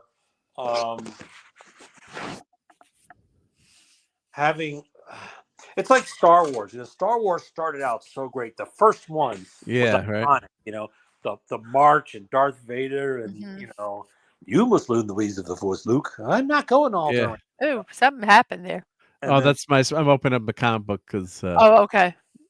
this is the Spider-Man number 1. I got to open up Amazing Fantasy, I think, but this is the first issue of Spider-Man, so I don't think they have his. I was trying to see if they have or if they do a recap on the. Gosh, he origin looks. here. I mean, how he's in high? Is he in high school? Oh wait, Yeah, that's he's in someone high else. school. Yep. Wait, No, that's no, he's someone in high else. I thought that was him. Yeah, guy, he's good. Ooh, wow. Is that him? That door? Oh my goodness. notice Yeah, so That spider stuff must have really been like steroids. you could. it was, yeah. Well, so you've probably learned in science class how like an insect proportionally is like 1,000 times stronger than a person or something. They say that an ant carrying a toothpick is like a human carrying a telephone pole. Right. I think that's a little bit exaggerated, but you get the point. So Yeah. that's what they kind of do is they say he's got the sticking power and the proportionate strength and speed of a spider, and then he invents the webbing, which is a flaw because they had him in issue 1, I think it was, inventing the webbing, and then he never invented anything else. If you're that smart, you can invent this incredibly powerful thing, but I have to say that taking out the Uncle Ben storyline would be like doing a Batman cartoon or a Batman series of some sort, and then after he's been the Batman for a couple of weeks, his parents are dead. Mm-hmm. It's or his parents don't die at all, or something like that. They take over I that think, impetus of it. Yeah, exactly. I think they took away a very important piece of his psychological profile when they did that, in my opinion. I agree. I agree with you with that because, that lives with him for the rest of his life, and probably pushes him to try to make his uncle's death means something in a sense by saving and doing all the stuff that he does. Yeah, that's why they kill off Aunt May in the MCU. Spoiler alert, and they have the line there. I'm just groaning, like it's very well done. I like Miss Marissa Tomei, although she should be, not look so cute. And and I'm groaning, but appreciating the performances. It was well done, but it's like, why did you do? It's got to be Uncle Ben. So yes, they do screw up. Oh, and let me answer Sasha here. Yeah, Norman Osborn is a scientist. He's basically he's like another Tony Stark. Same with Octavius. He's got a history with Doc Ock. But I think if you keep watching it, not that you did. I'm actually agreeing with you, but I think that the series was a lot better than I thought it would be, and there were some moments that I really did like, other than not liking some of the character design. But like here in this panel, here's this funny, like, hey gang, Spider-Man's going to put on a show at the town hall tonight. The mission is only $1. I can't make it. It's like, who needs that walking bookworm anyway? It'll be more fun without him. And he is Spider-Man. That was one of the big ironies is that Peter Parker's bully in high school, who he could never get into a fight with because he'd kill him if he didn't pull his punch enough. Yep. But the guy who hates him and bullies him is a huge Spider-Man fanboy. So that was a kind of a clever little contradiction. Irony there. Yeah. Yeah. Yeah. And this was a great panel here where Spider-Man goes, "Just make the check out to Spider-Man," and he's like, "How is it going to cash the check?" Right? Do you have a social security card or a driver's license in the name of Spider-Man? Yeah, so he's like, "Can you pay me in cash?" I guess. And there's the great arm, the arm webbing underneath it. And Claude, check your privates. I sent you something. But if you want to check your privates, wow. On X, yeah. That's a little forward, yep. Yeah. But he's only seen clips of I mean, as our buddy would always say, not telling you to watch it, never telling you to watch it. But if you did, I think you would see there are some actually good points in this series that did. It does feel like Peter Parker, so in the end, but yeah, not doing not having the Greek tragedy, like you said, of Uncle Ben, not being the catalyst to turn him into the hero. But he's always got that heroic nature in him. It's just he learns that lesson. So let me open up Amazing Fantasy number 15. But this is where he meets the FF. Yes.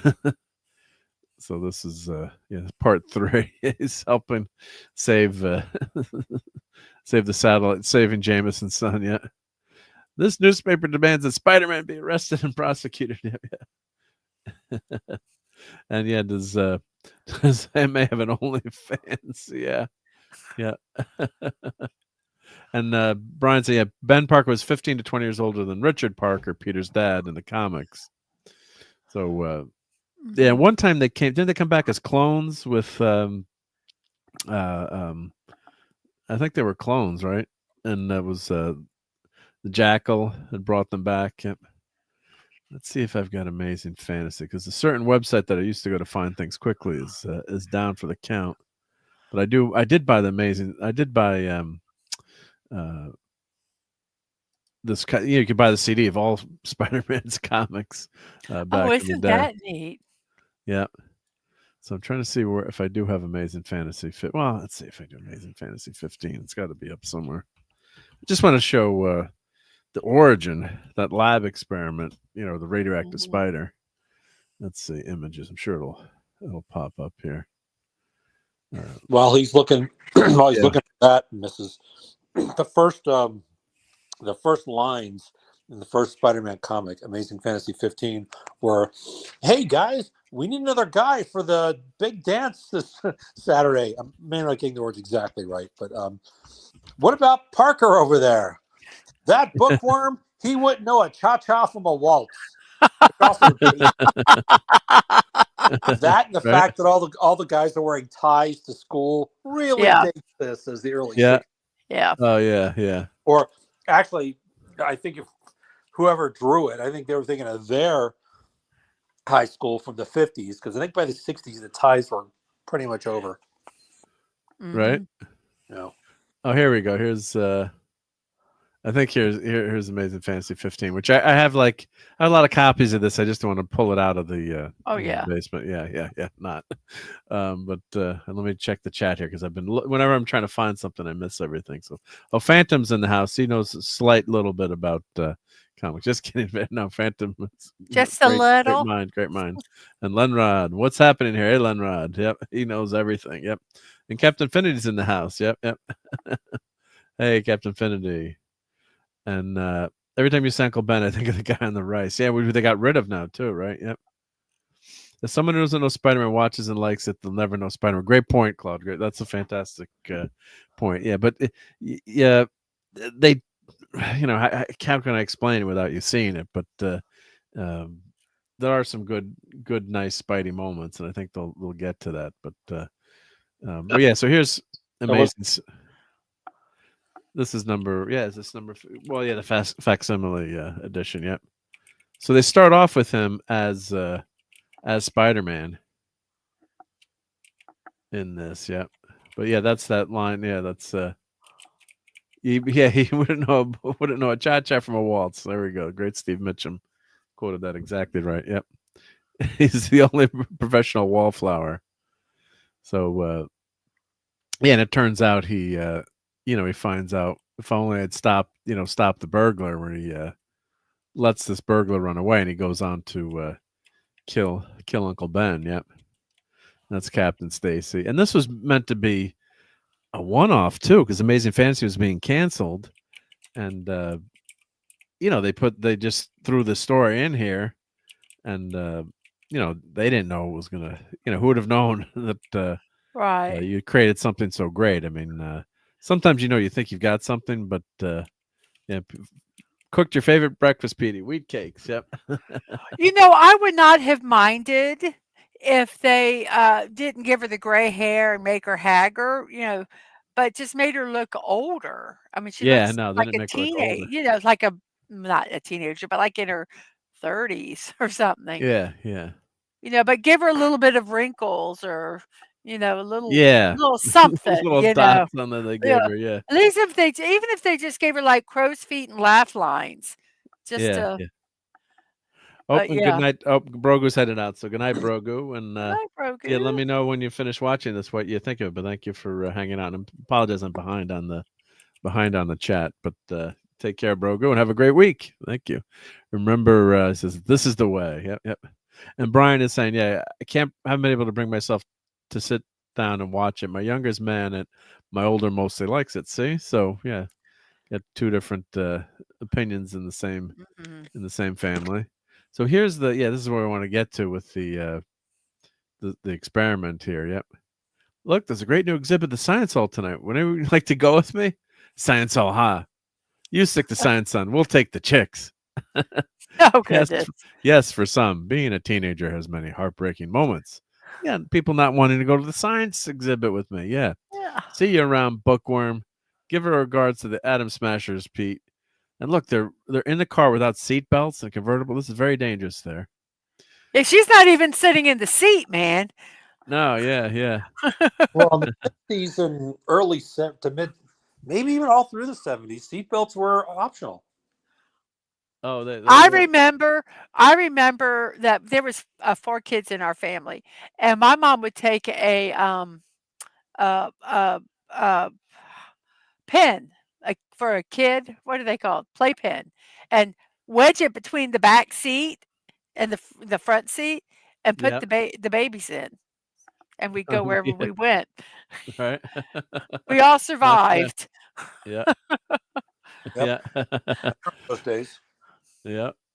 Yeah, when they give you, I have pictures of me coming to the hospital. Yeah, they're giving, me to my mom in the front seat, and the nurse hands you, just sit down, and here's Mark. You have to go home, And today, like, they check the car seat. Is the car seat all secure? Oh, yeah. My wife is going crazy. Oh my God. Yes, you got to, makes the science, yes, being a car seat, but it's just like they had car seats that would just like hang over the edge of the front seat. Yeah. Most of the cars in a buckets, the head even have headrests. So you did, like, remember a lot of the car seats were just hooks. It was just more convenient. My little maybe wouldn't roll over. Yeah, my little sister would sleep in the back window of the car as wherever they're driving to. Yeah. So yeah, but I'm sorry, I just had to. No, yeah, for sure. I digress. I digress. Infinity says, yeah, Hot Aunt May was a weird editorial choice. Yeah. So someday I'll show them, Sub. Someday they'll be sorry that they laughed at me. A little non-Parker there, but it's one of his first. I don't picture him saying that today, but yeah. Experiment radioactivity open to the public. Let's get radioactive here. A few minutes later, Peter Parker forgets the taunts of his classmates. He is transported to another world, the fascinating world of atomic science. And now for a demonstration of how we can control radioactive rays from in the laboratory. But as the experiment begins, no one notices a tiny spider descending from the ceiling on an almost invisible strand of web. A spider whom fate has given a starring, if brief, role to play in the drama we call life. Dun, dun, Accidentally dun. absorbing a fantastic amount of radioactivity, the dying insect, in sudden shock, bites the nearest living thing at the split second before life ebbs from its radioactive body. How many kids have wanted to be bitten by spiders after this and get powers? Yep. A spider bit me, but why is it burning so? Why is it glowing that way? I don't feel so good. I need some air. My head feels strange. Yeah. Look as our experiment unnerved young Parker. Too bad he must have a weak stomach. Yeah. And I remember reading this in Secret Origins of Superheroes, that trade paperback book, which is phenomenal intro to all the Marvel comics. And actually, that was one of the I asked Jonathan Clobbertime's son for a few comics, and that was one of the comics I have because I treasured that as a kid. And I think I borrowed it from friends to read. How are you going to read reprints and finding out Spider-Man's got powers and what's happened to me? I feel different, as though my entire body is charged with some sort of fantastic energy. Wrapped in his thoughts, Peter doesn't hear the auto, which narrowly misses him until the last instant. Then, unnoticed by the riders, he unthinkingly leaps to safety. But what a leap it is. That was one egghead who won't daydream anymore when he crosses the street. Look at all these slurs against eggheads and nerds and geeks. You can say that again. So he's got the spider sense here in this first panel. Yep. Right. Look, mommy, the man walking up the side of a building. That's the last horror movie I take you to, young man. It's incredible. I reached the roof in a few seconds. What's this? I crushed the steel pipe as over paper. I can walk down this cable effortlessly as the spider itself can glide along the web. It's like, well, how did he figure out to try that? But, yeah. Oh, here, let me see if I can. Oh my gosh. Yeah. I've got to have time to think. I've got to plan what to do with this unbelievable ability which fate has given me. Yeah, so I'll skip through these, but he becomes, he rushes, he wants to get $100 from Crusher, Hogan. If anyone can beat Crusher, I'd buy that for $1. I'll try that for $100. Yeah, Little Mass Marvel, step up, sucker. And there's no way that he can compete with Spider-Man, right? So it works. I have the speed, the agility, the very strength of a gigantic spider. Except I always wondered why he didn't grow more 2 more arms and shoot web out of his butt. Or be able to see multiple directions. Get the spider eyes. Yeah. Pincher. Yeah, Pincher. Yeah. They do he does grow extra arms in later, in the comic. Yeah, it was kind of a gross thing that happened. Yeah, I do have an action figure of that too. Yep. So he's got eight appendages. Yep. Yeah, and Phantom here. Taking out Uncle Ben changes the character way too much. Oh no, my greatest villain turned mentor is somehow going to teach me with great power that must become great responsibility. Well, actually, what Goblin tries to teach him, or and it's Osborn Norman.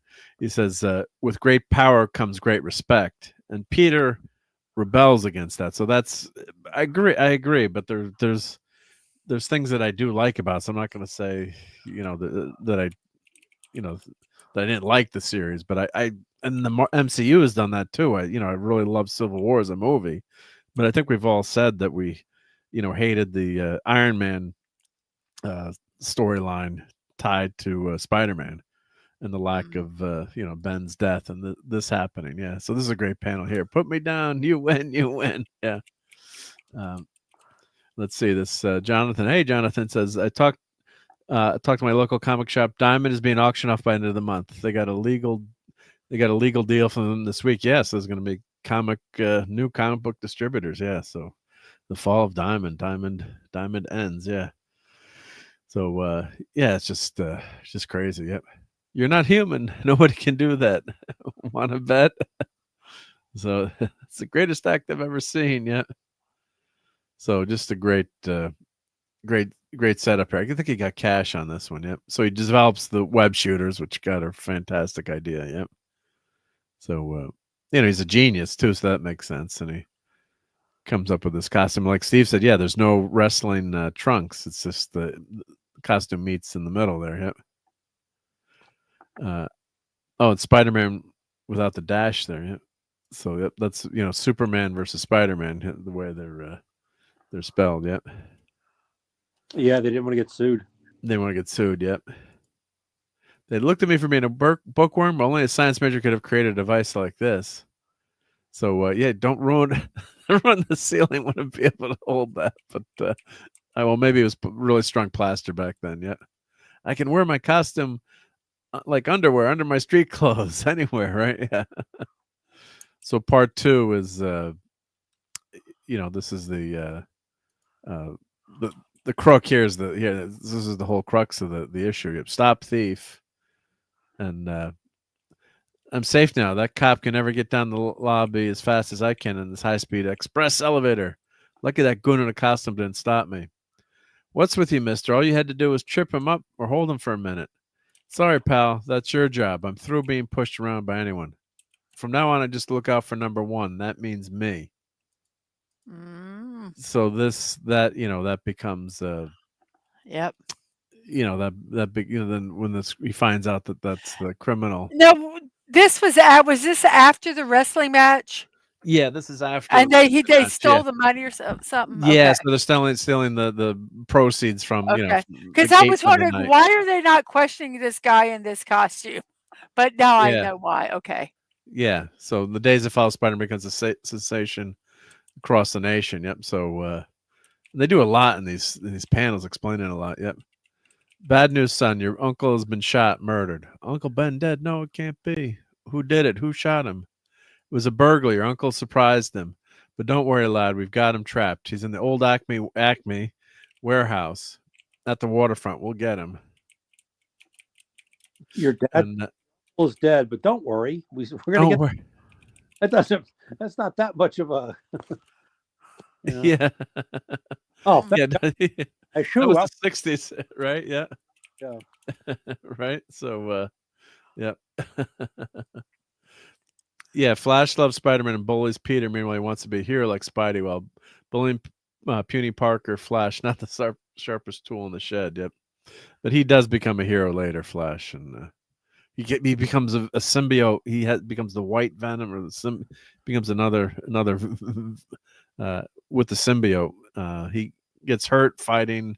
Was it in Afghanistan? Or he loses his legs, and then he gets the symbiote. I can't. Trying to keep track of it all, but yeah, Flash is basically invisible in the new comics, unfortunately. Yep. So yeah, Parker's like, I've got to get him. Yep. So it's been deserted for years. A killer could hold off an army in that gloomy place. Yep. But he won't hold off Spider-Man. And then then they let's see. Well, that's Kirby art. Do they? Oh, you don't you find out that I don't know if this person had the whole thing in there, but I thought you don't you find so he's only got the first 9 pages there, but he finds out that it's the tragedy is it's the burglar, the guy that he let escape because he was only looking out for himself. Yeah.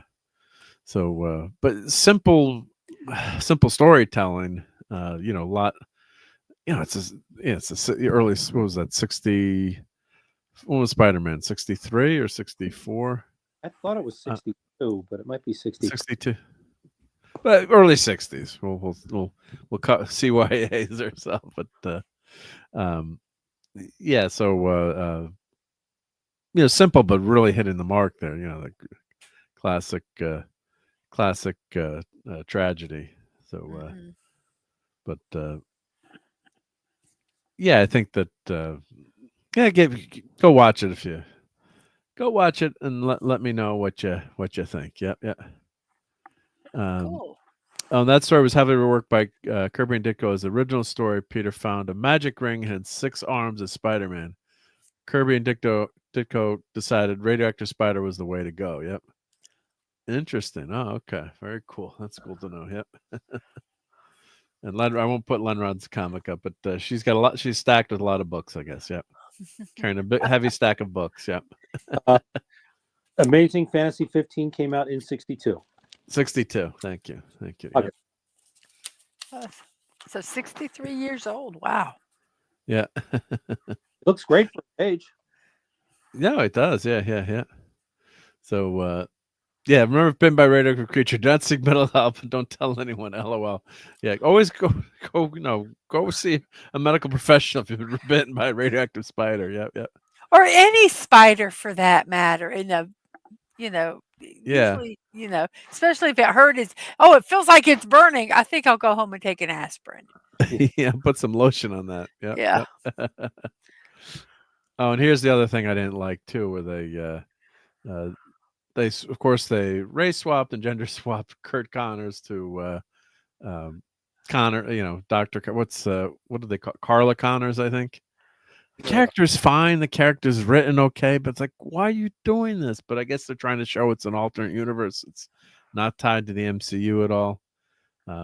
So there's nothing, quote unquote, per se bad about the character, but it's like, let's do Doc. You could just do Doc Connors. You don't have to do this. Yeah, why do you have to change it? Yeah, well, we know why, but unfortunately, but see, you don't need. You got to have a good story and well-written character. So it doesn't matter what the portrayal of the characters, but there's no need to change.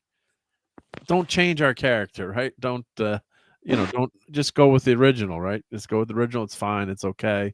If you want to introduce some new characters, that's okay. But don't make the the lizard a woman, right?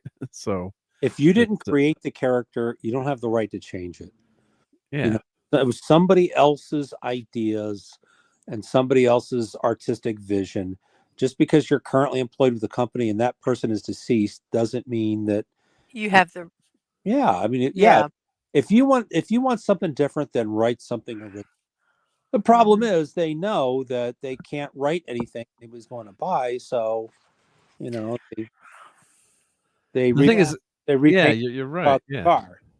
Yeah, but the thing is that what gets me is that the character is well written in the show and is a sympathetic character. We could have done the same thing with Kurt Connors. There was no need to make it a race swap and gender swap the character. That trying to be too cute by half there. Yep. And Phantom says, okay, issue 100 they give Spidey the 4 extra arms. Yeah, I have a creepy action figure of that. And do I have Spider-Man 400? I can't remember if I own Spider-Man 100. But thank you for that, Phantom. Yep. Don't web sling angry. Yes, yeah. That Magic Ring origin was basically cribbed from The Fly. Ah, there we go. Yeah.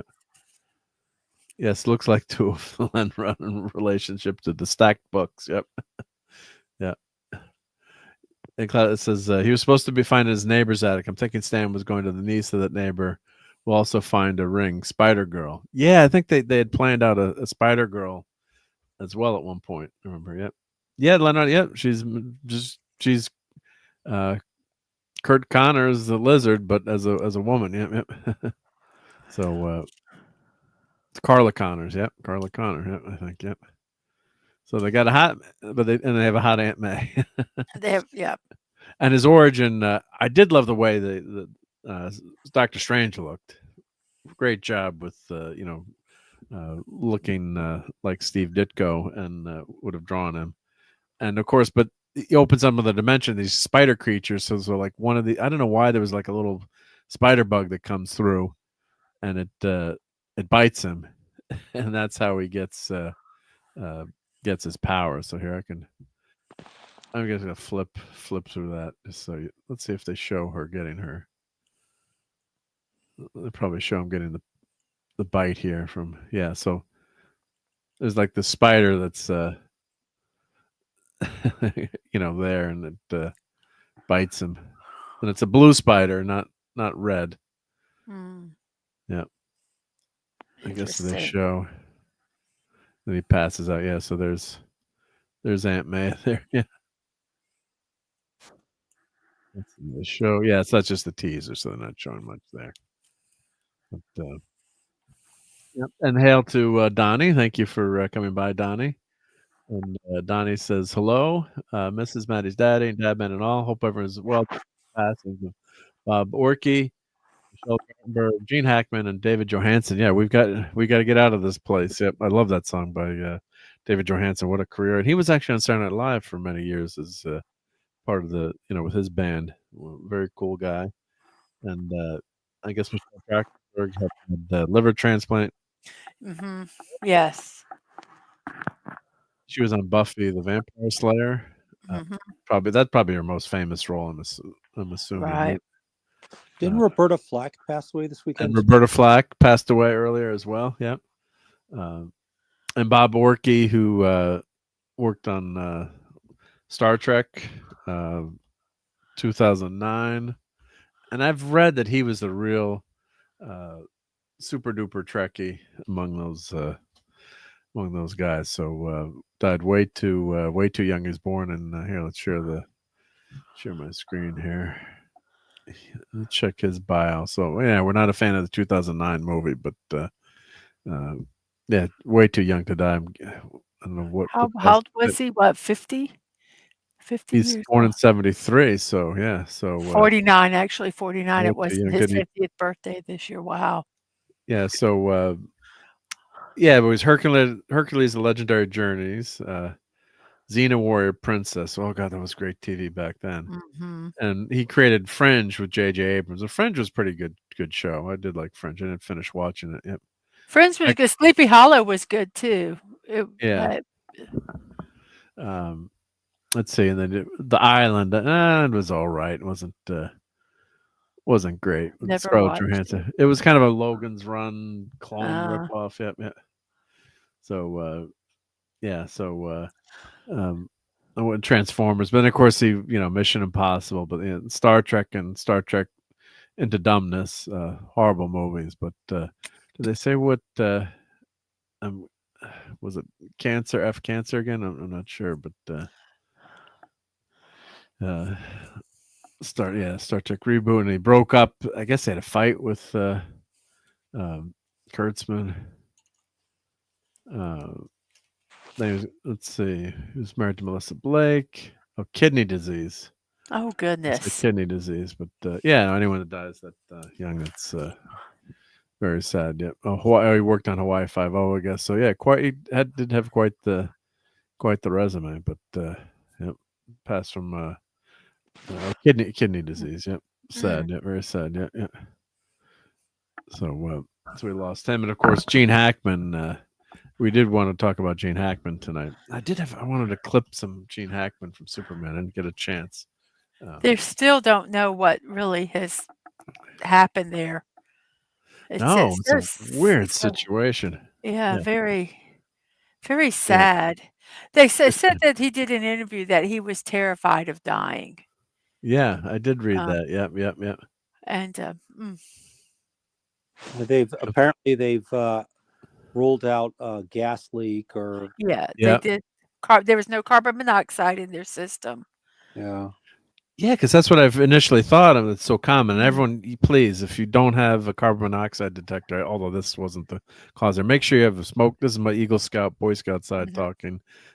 Make sure you have smoke detectors and carbon monoxide detectors. And if you have any gas stuff. Yeah.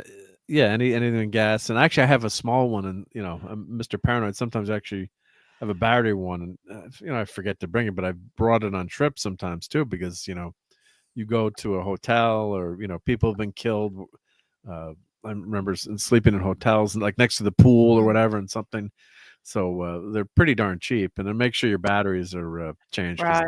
Electrical fires are the most common cause of fires, and if you've got a leak or something, you can't. The horrible thing, we've had it happen in our town. I'm sure everyone has happened in their town where, thankfully, like it was a whole family, and one of the dad got out and called the 911, and they saved everyone. But it was pretty close. But you can't smell it, so it's on Lenrod has said, hail to Oliver Belamonte. Hey, Oliver. CO poison is most unpleasant. Been there, done that. Yeah. So wow. Thankfully you're all right, but yeah, it's so that's what initially you pick. I know it's all speculation, but some people were saying, and I kind of thought it like, God forbid, what if he was 95 and obviously frail. You're 95. Unless you're and he looked so. He did look so frail. Yeah, but unless you're they showed, But most people, you're 95. Unfortunately, like I worry about my mom, and she's home and alone, and if you trip or fall, so I've got cameras and echo devices, and but unless you're Dick Van Dyke dancing around at 99, most of us aren't that. God willing, will be in that good shape. So one speculation I kind of thought of too is, what if he had God forbid passed away, and the wife allegedly decided to I don't want to be around anymore. That's one theory. There's so many. They might never know. But Well, I think they'll know what's in their systems. Yeah. But why the dog then? Well, yeah. Who? There was 3 dogs, and I Two I think they said 2 were in the back, and there was. It's just very One odd. The whole closet, thing, very odd. Yeah. No, it's weird, but we should Yeah. focus on his brilliance. And when I Yeah. was thinking before, like say that you love an actor. I mean, yes, did I love? Well, I don't know Gene Hackman, but I loved his work. That's what I Yeah. like to say. We always say I loved him, but I don't know Gene Hackman. He didn't know me, but he gave us some phenomenal roles. Mhm. Over time and memorable performances. People, the cliche everyman performance. But I think we got into acting. I think later in life, if I'm recalling his bio, uh, yeah, just you loved his performances, and he had a gravitas to him, and I did love Unforgiven. Another we keep mentioning Clobber Time Sunday, who I would argue with him about Unforgiven, but I did love that portrayal, though it's a deconstruction. Clobby's always right. Clobby's law, right, as Captain Infinity says. But yeah, it's a deconstruction of the Western. But what a brilliant performance by Gene Hackman in that. He's just, if you haven't seen you've seen Unforgiven, Mrs. I'm hoping, right? Mhm. The Western. Yep, you've seen it, right? And Steve, I know you've seen Unforgiven, right? Or Oh yeah. yeah. So yeah, the Duck of Death. So it was one of the fun. The guy, great lines. Hackman movies. From remember the Poseidon Adventure? Yeah, Poseidon Adventure is a great movie. Yeah. The first one that comes to mind generally is probably Popeye Doyle in The French Connection, but he was also in like smaller movies like what was that Hoosiers? Hoosiers, I considered a top 5 sports movie. Yep. Yeah, great movie. He was Crimson Tide. Oh, yep. I mean, he was he was Kirby Silver Surfer, the original Silver Surfer. Right. And they right. ask who's the best Silver Surfer. Well, that's a Denzel quote. And Mike had asked me to clip that for him. Yep. So I got that clip somewhere. I should load that up. Yep. Yeah. Yeah, and Phantom Zone, they have a CO2 with no plug, no batteries. Yeah, so I have a battery one that I can bring traveling, or some of them are like will work with both, like plug and battery backup too. Yeah, but they're so damn cheap. Just buy one, and I have one in the basement, and I put one in the in the upstairs. God forbid, because you can't. It's like a gas leak. You can actually smell a gas leak, but you can't smell CO2. So. And Oliver's here with his favorite Hackman films. Yeah, if anyone want to post their favorite films. Yep, French Connection, Popeye Doyle. Yep, Hoosiers, Mr. Luthor, Crimson Tide, and the Royal Tenenbaums. Yeah, so that was probably his last. I'm guessing that would be his last really great role, Royal Tenenbaums. I think it was. Yeah, he did. His last movie was with Ray Romano. Kind of a cheesy comedy, and that's when he decided to give up acting in 2004. I've never watched it, but I'm thinking Tenenbaums is probably his last really great movie. Yep, the Bonnie and Clyde. He's the older brother of Clyde. Yep. And then, so like I said, everybody tends to forget, but the Poseidon Adventure was really good in that. Yeah, I love Poseidon. He's a priest in that one, right? Isn't he playing a priest? Yeah. Yep. And that was the one where who was the kind of chunky co-star? Shelley Duvall? Is it not Shelley? No, Shelley. She's Winters. skinny. Shelley Winters. Yeah, Shelley Winters. I'm also dimensionally challenged too, so I can say. But they said she and Jack Albertson. Yeah. I'm trying to think who else, but yeah.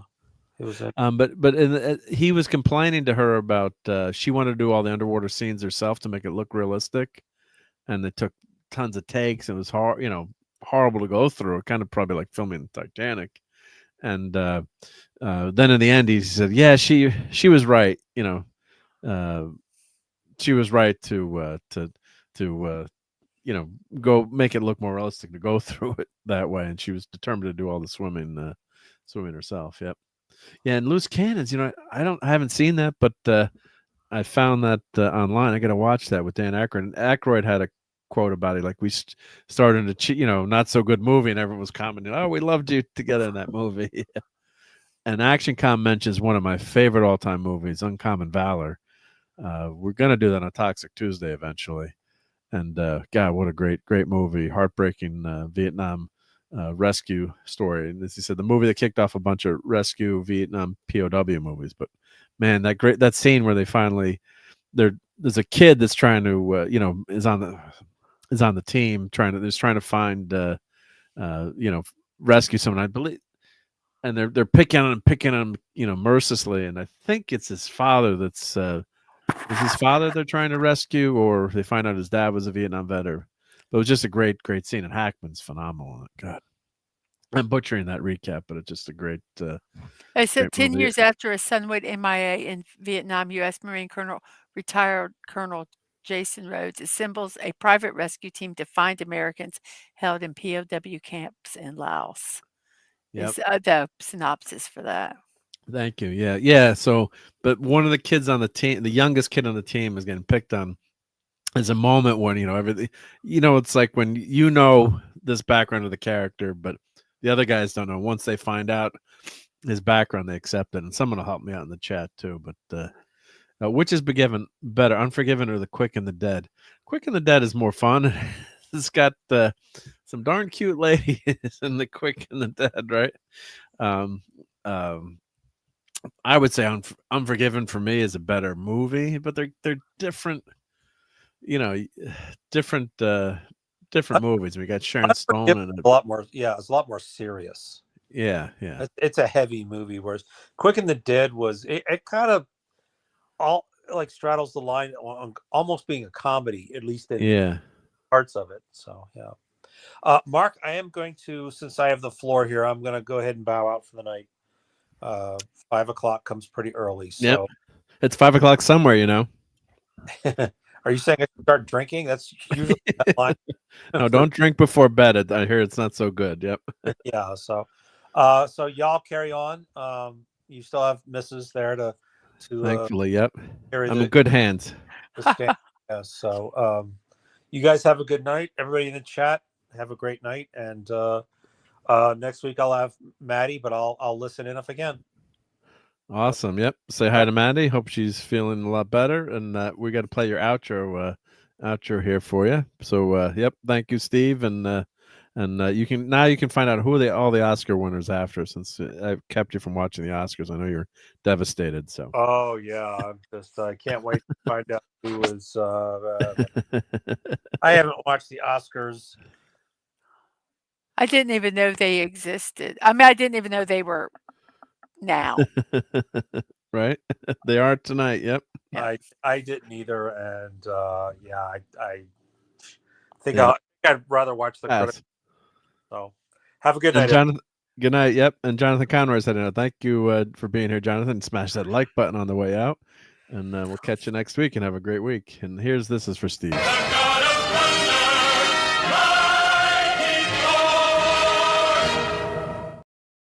Let me see if I can find that Silver Surfer clip. Well, I was looking up while you're looking. I was looking up his filmography, and he's actually done 77 films. Even some of them are small parts, but he was in 77 films. Wow! And yes, and the last one was, unfortunately, Welcome to Mooseport. Welcome to Mooseport. Yeah, that's the title. Yeah. So probably not as. And he had the guts to say, "I'm done. Right? I'm retiring now," and that's it. And, at that point, I'm assuming you got plenty of money. Mm-hmm. So you want to work. If there's something for you to work with and that you really love, I can. Well, you can see that you're probably getting at an age where you're not going to get the roles that you like. I mean, yeah, he was, I think not all actors are that smart. Yeah, and they keep going, and you're like, please stop. Just for the money, yeah. Just for the, just to have that extra, Mm-hmm. But Oh, Steve, I wanted to show him something and he left, but that's okay. Let's see here. Let's see which is the. I've got. Oh, I found the clip here. Good. Yep. I think. Let me grab this one here. He actually had looks like a cameo in Young Frankenstein. He did. He was actually the blind. He was the blind. And he asked to be in that. He asked Mel Brooks. I think it was Gene. He was playing tennis with Gene Wilder. And he's like, I always wanted to do a comedy. Do you think I could be? He was talking about Young Frankenstein. Do you think I could be in it? Oh, here's the Silver Surfer line. You have to set an example, even in the face of stupidity. Now, everybody that reads comic books knows that Kirby's Silver Surfer is the only true Silver Surfer. You're a lying dog-faced pony soldier. Sorry, I was not expecting to resist. But man, he has done some really good. Yeah, I forgot a lot of the stuff that he was in. Oh, he's everywhere. Yeah, and then some classics. Yeah. Yeah. So fantasy. Welcome to Mooseport. He was an ex-president who moves to Mooseport and feuds with Romano. Is this supposed to be like Kenny Bunkport and George Bush? Maybe. I wonder. Yeah, as a joke. Yeah, you just kind of go. Ugh. Yeah. And Lenron says that's a tough question. I think I prefer Quick and the Dead, but darn, they're both amazing. Yep. And then, it's Patrick Swayze, the young drill sergeant, was trying to get the old man back in shape. And that's right, yeah. And Uncommon Valley. God, what a great movie that is. Yeah. So Rambo 2. Yep. Rescue the POWs in Rambo 2 in Afghanistan. Yep. Oh no, and not in Afghanistan. That was. Were they in Vietnam in Rambo 2, or were they in? I think so. Or were they in Laos or Cambodia? But yeah, that was the big. Yeah, that was the plot of the movie, was rescuing, and then the big fight with the Russians in Afghanistan was the next one. Yep. So yeah. Well, he said he was in Rambo 2. It doesn't have it on the list. No. He talking about rescue, like Uncommon Valor. Rescue spawn movies, those. Spawn those. That the idea of the going in and one of the going in, and famously the. I was gonna say I don't remember him in Rambo, but that doesn't mean he wasn't in it. Yeah. In Rambo 2. Yeah. Quick and the Dead is more Hackman centered, but both are really good. Yeah, he's a more of a side player in Unforgiven, but quite pivotal though. Yeah. Miss Tessmacher described Lex as sick, but Lex replied to her saying, "You mean fiendishly gifted?" Yeah, that's a great line. Yeah, I got to clip that one. Yep. There's so many good lines. Yeah, Patrick Swayze, thank you, Action Cop. It was motivated to help the old man because his father was MIA in Vietnam. Yeah, and that's what he doesn't tell anyone until later in the movie at a pivotal scene, and then they really like, they're basically like, "Why are you doing this?" And then I think it's Hackman's character explains, it's who his father was. Yep. That's good night to Jonathan. Catching up here. Yep. Uncommon. It's very underrated. Yeah, we're definitely doing that on Toxic Tuesday. I've kept mentioning that to Nick, and actually suggested we do either French Connection next week or a Hackman movie, but I'm not sure what our plans are. But eventually we'll get to that. Yep. Yeah, he's great and great in that role, and this is the role that really catapulted him in 1971. Was as a cop in New York, Popeye Doyle. He's breaking up a heroin smuggling ring, and he was a racist in the movie. So they toned. I think they said Hackman originally quit in the second day of production. He was eventually coaxed back and struggled to find a way to play Egan until one day he noticed the cop dipping a crawler into a cup of coffee and then pitching it over his head. There was something in that attitude that made everything very clear. The guy doesn't give a bleep about anything except his work. Bingo. The role won Hackman his first Academy Award. And remembers the famous chase scene. The actor later joked that maybe the car should have won the Oscar, but Hackman is the engine that drives the whole movie. Yep. So if you haven't seen French Connection, I have not seen the French Connection. I've never seen it. I have to find it and watch it. Yeah, you would enjoy it, I think. Yeah. Yep. Poseidon Adventure. Yeah, those great series of 70s disaster movies. Oh gosh, this is those one were. of the better ones. I love the disaster movies. They were Yeah, Irwin Allen. disastrous, Yeah. disastrous. Shelley Winters got Best Supporting Actress nomination for them. I mean, that, yes, there's prestige to the Academy Awards, but back then it was, I think it's lost some of its luster. I think but that there was some,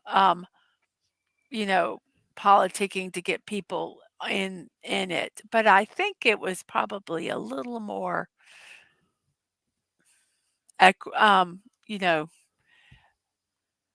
who should have gotten it should or got at least gotten nominated.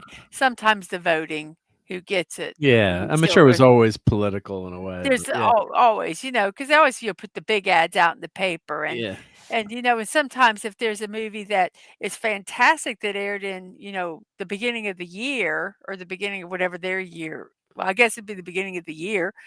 By the time it's time to vote, people don't remember it because there's been so many more movies. Well, that's why they now. put out all the movies out come out in December. Those are all the Academy Award, like the Yeah. Bob Dylan movie. I don't know even who won anything tonight, but like the Bob Dylan movie, which I want to watch. I missed it in the movie theaters. I do want to watch that movie, and I want to Complete watch Unknown. the Marley one too. Yeah, Bob Marley. I haven't watched that Yeah. yet, but I think Paulie that one. was telling me about how good that was. Yeah. Yeah, I really want to watch those two movies. Yeah.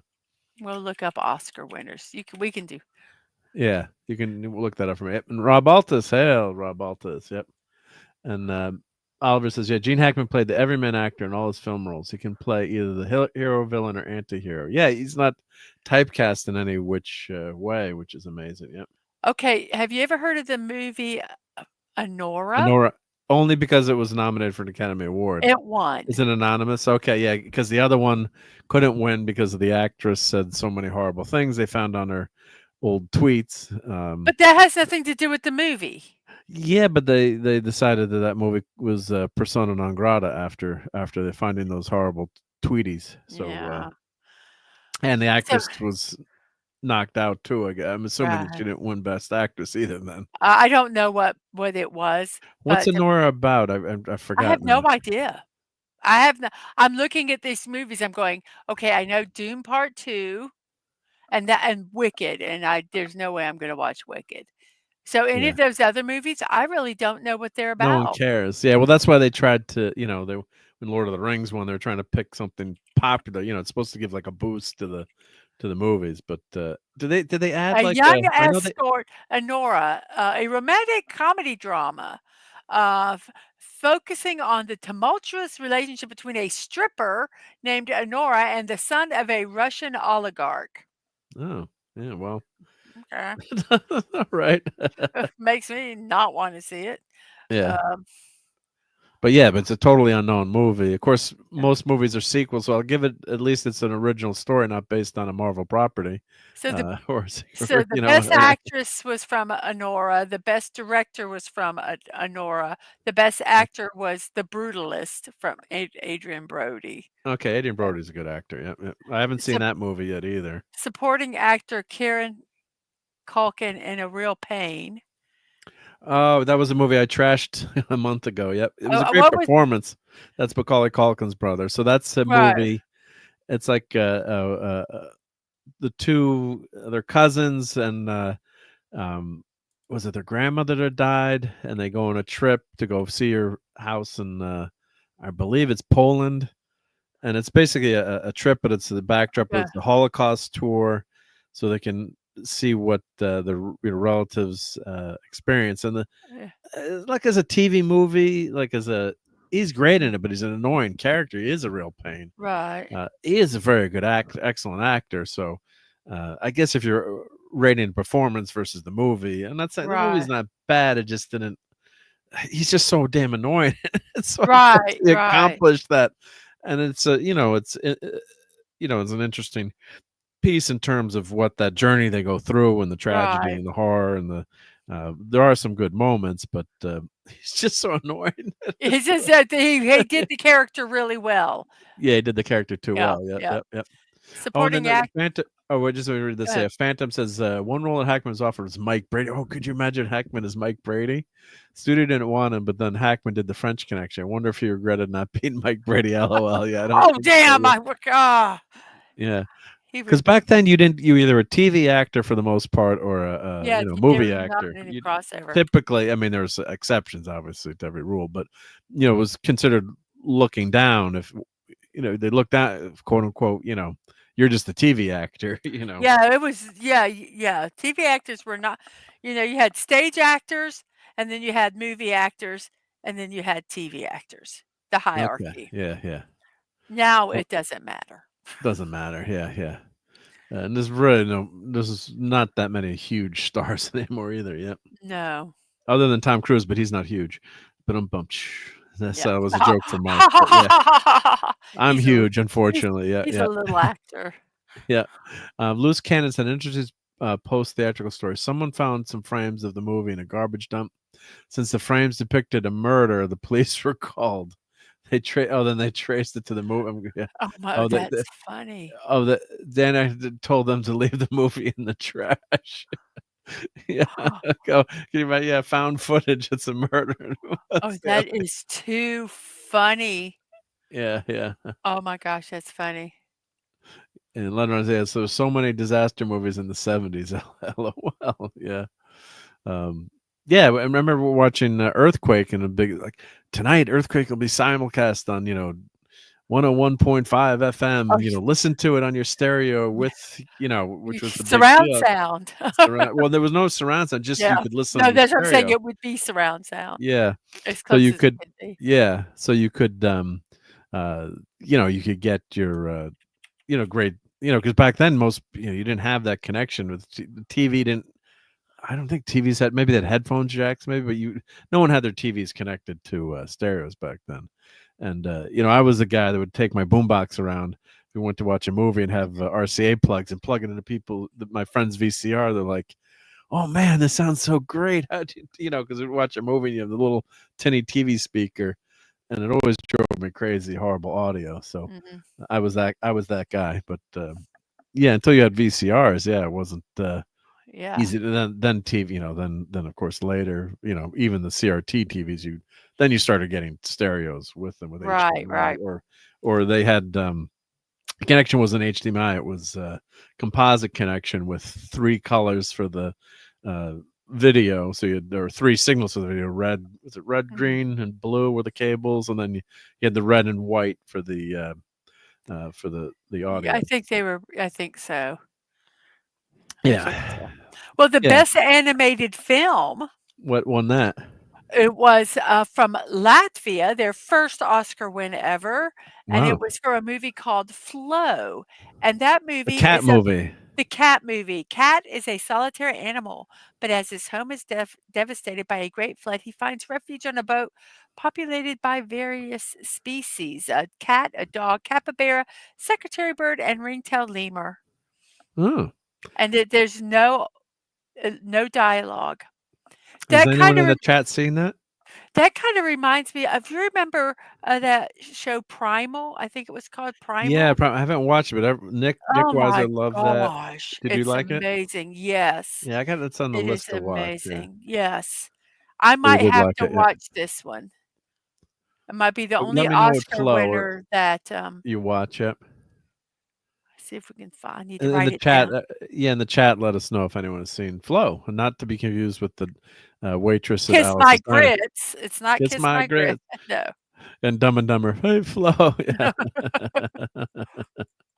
Oscar ceremony was okay, says Action Com, but it was not their year for movies. They need some good movies to bring the Oscars back to their former glory. Yeah, you got to have a blockbuster movie. It doesn't have to be a blockbuster in terms of money, but just like a Titanic or not that I'm a Titanic per se. Titanic was a well done movie. I mean, it was too long, but it was a perfect date movie too, because the girls loved Jack and go see it over and over, and then the guys would have to go see with their wives. They got to see Rose. What's her name? We did get to see Rose in a PG movie. Yes, yeah.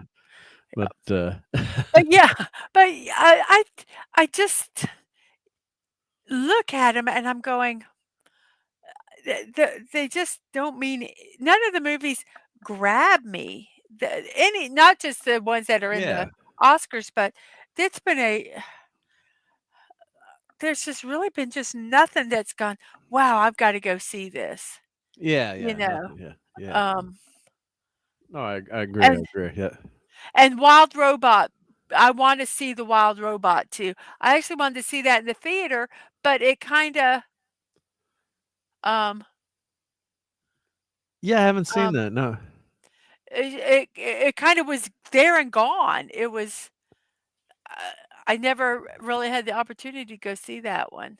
Yep.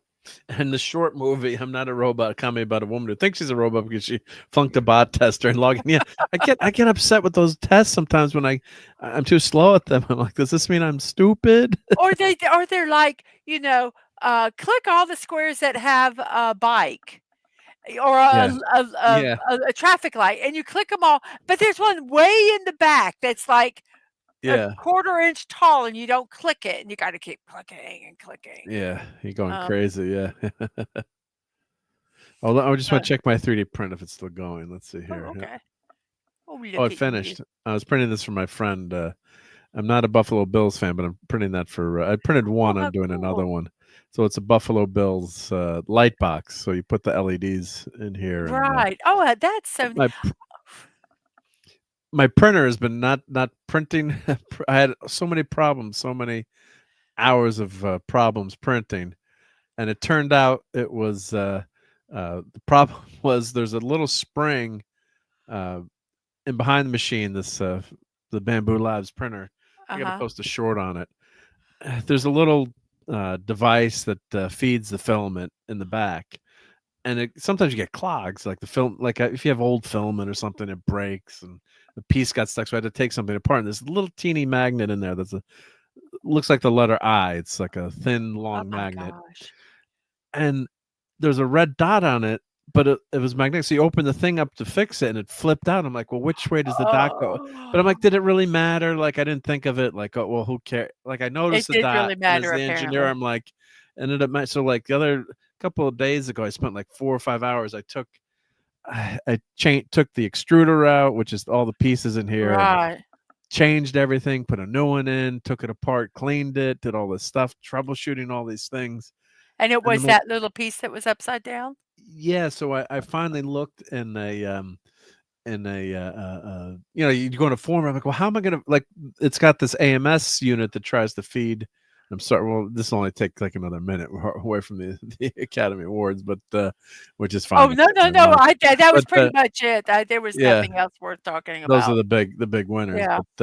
But so what happened? I'm trying to find the picture of it. But so what was crazy was, I'm like, how do you search out some of these things too? So you're trying to find out what do you search it? One of the tricks is, or one of the toughest thing is, like, how do you put something in that a question for all these, for the search engine to figure out how do you so find, like, so what happened, the filament would go in and go out, in and out, and it would do it like for 3 minutes. It would never load all the way, and it would work like once in a while and then stop in the middle of that Buffalo Bills print. So there's a red dot on the magnet. So you take this little unit apart in the back, and underneath there, the magnet fits in here. So if the magnet is facing the wrong way, the filament's not gonna load all the way. Right, because So but instead of putting like a red, like, line up the magnet here, because this is a part that you're eventually gonna have to take apart, unfortunately, at some point, maybe with the 3D, with any printer, you get problems. So it's this little teeny screws, and my eyes aren't the best, and I'm grumbling, but I just put the magnet in. The magnet's got to face that way instead of that way. And what happens is too, when I opened it, you've got, it's magnetic. It's a magnet. It it just like kind of flips out, and you're not expecting out. And you're like, Mother Ruckers, which way was that? You didn't have a chance to even. Unless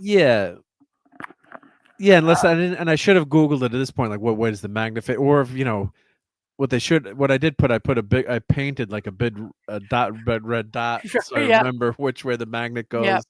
Or they'd put like, face dot this way. It's obviously the red dot is there for the, for the Right. assembly. But yeah, frustrated as hell with extruder issues. Yeah. So yeah, had the same problem for a month. It would unwind the filament a bit and extrude, and then the spool turns tightening. Yeah. Why the magnet would suddenly be backward. Yeah, but yeah, so it would go back and forth. Yeah. Back Oh, and that's forth. crazy. So it fixed it for me. And it was like, it was a nightmare because like once in a while it would work and not work. So yeah, that was I got to do a quick video on that, but yeah, that's yeah. well, mine's not. I had a little techie thing. This Yeah. past week, I got a digital frame for my birthday from my mom. Oh, great. And you have to use an app to originally get the thing going for it to go to Wi-Fi. Yeah. Well, I kept, I had the app on my phone. I did through, and it would Yeah. never connect. And I'm like, what Yeah. the F is going on? I found out that and I was so proud of myself because I could actually convey this to the tech person that I finally had to talk to. Yeah. It was the frame only works off 2.4 gig, and my router is a dual 5 band. It's a yeah. dual band. So I had 2.4 gig, but my phone was not accessing it was only accessing the Do you have an 5 Eero? Do you have an Eero router? Yes, I had Do you have to go into no. But anyway, what I did No, but like an was Eero or like you have to go in and disable, like Eero has the thing where you can disable the 5 gigahertz for like 10 minutes. no. What I did, which it was even easier, but was have the guest Wi-Fi. Oh, okay. And set Because that to guest Wi-Fi 2.4. it's always 2.4. There you go. So I had the guest Wi-Fi, but my phone was not reading it. So I had to call, I could not get it to work. I was about ready to return the thing, which was making me very sad because I knew it could get it to work. So I Yep. called my service provider and I listed everything. And I said, "Can I do this?" And they said, "No, get your use your guest Wi-Fi." Says I've already got a guest Wi-Fi set up, but my phone's not recognizing it. They said, "Can we go in and do something?" And I'm like, "Sure." I knew they were part of Yeah. it. So they went in, they did something. They said, you should have your phone should be able to pick it up now, and it did, and so I got it Right. connected. So I was like, I was kind of proud of myself for that. I usually do all the tech stuff here, but I was getting so frustrated Yeah, on it's that frustrating. Yeah, this because was I'm so going, frustrating for me. Yeah. yeah, and when it's all done, you go, well, damn, that was simple. Well, yeah, because the crazy thing is, 2.4 was the standard, and then if you got old devices that only have 2.4, Yeah. like I have an old Amazon Tap, which is the Echo device, and Mhm. it was a nightmare to change the Wi-Fi. Now I know how to do it, and I used to bring that traveling because I like having the Echo with me, and it was a portable speaker with a battery you could turn on and off, and Right. you do get used to having it, but you have to go through all this rigmarole, and you actually, when you change the Wi-Fi, it works, but it says it doesn't work. You just have to cancel it, and then it goes through. It was crazy. Yep. And Phantom's got a funny line here. He says, "If you guys are worrying me, everyone knows that one of the tests to see if people are aliens if they know a best foreign language film." No, lol. No one cares. Yep. Yep. And Lenron says, "Oh, I finally fired up my 3D printer. Awesome. Having trouble with the prints being not straight on one side." There's just so much that can go wrong and right with 3D printing, but probably, I'm guessing, bed leveling. That's one of the trickier things. That my new printer is auto bed leveling. Oh, thank God. It's so much easier, but that could be one of the one of the problems is the bed leveling. I so want to get a 3D printer, but yeah, I we think just you should can't. have one. I know, but I just can't right Down the now. road, maybe. Yeah, down the Yeah. road. Yeah. I gotta get monetized. I guess I could put one on my throne and just have it crowdfunded. Yeah, but people, I think, unfortunately, people I'm go kidding. through the. I know, no, I'm not. No, but people go through the. It's easier on YouTube, even though you have the other stuff. It's just it's easier. And then thank you again for all my channel members who helped me. Oh, I want to get monetized on Yeah, YouTube. yeah. I'm right now. I'm not, so I have to. Yeah, you're getting there. Yeah. But I'm No, but I'm saying trying. it's much easier when you can do those. You can everyone puts their PayPal links in, or like Yeah. Neurotic has it, but it's just easier to give that that super chat. But Yeah. yeah, is the table levels the floor? Yeah, that's one thing to check is you level your If it's table level. first. Yeah, and very sensitive to weather too. So if you're in a cold area, yeah, that's that always affected me if your printer wasn't enclosed. But what printer do you have, Lundron? Let me know. Yep. Yeah, best I could figure. Table itself is still flat. Yep, but there's so many things that can go wrong. Yeah. Can't afford one, so I can 3D print it, even power range. Oh, you would love that. Yep. Don, if you want to do the smaller figures, the resin printing is the way to go, but it's messy and not as easy.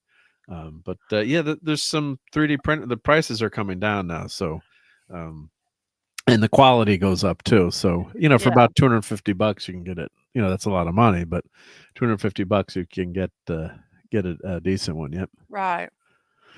Yep. The other thing about the Oscars is known for the in memoriam segment. Yeah, I do enjoy those, and it's horrible to say enjoy, but appreciate those is the best way to say it. Yeah. That's so funny you say that word, because in my morning show I have a thing where I do celebrations. Well, they have things that are like stop child soldiers day, and I'm like, that's not really a celebration. I was trying to think of a word, and I finally thought like observant. So like you appreciate, you have to think of that right word. Yeah, for sure. Yeah. Oh, they did a memoriam with Gene Hackman exclusively with Morgan Freeman. Yeah, so I'll just watch that on YouTube. Yeah, so there are some good segments in the Academy Award. I'm joking, like I always say, like they should pay me to watch it. It's an advertisement for Hollywood, right? But it's the glitz and the glam and the all the famous people, and you kind of feel like you're one of them, right? It started off, they were just it was like at a dinner hall, and Oh yeah, very simple. Yeah. banquet hall or whatever, and they would do their thing, and then it's become this huge, they figured out, whoa, wait a minute, we can make money. Well, it's an advertisement for their Yeah. for their move. Yeah, so it's you get to honor yourself, and it's an advertisement. But Yeah. I've been to the Dobley Theater. Well, it's Spinal Tap Dobley, but Dolby Theater. We went to L.A. and did the tour, and it's pretty cool. And like this is where George Clooney and all the stars have their drinks. There's a little bar behind the scenes, and I don't think they let you take pictures. And I'm trying to remember. I think you couldn't take pictures, but it's cool. It was fun to see, and all the the Walk of Fame and the stars and Chinese Man Theater next door there. So it is very, very cool. But right.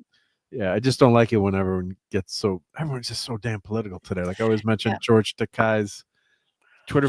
Used to love his feed, but it's he's if he wants to be political all the time, of course, free country. But I just loved his humor, and just I don't want to hear the other stuff. Not saying that he shouldn't do it or can't do it, but it's just when it's all the time. It's all the time now. It's like, I mean, because I have no politics on my shows, but there are sometimes, there might be a little bit of something, and I'm like, okay, that's as far as we're going, but it's never, it's, but when it's all the time, and it's like, oh my gosh, just shut up.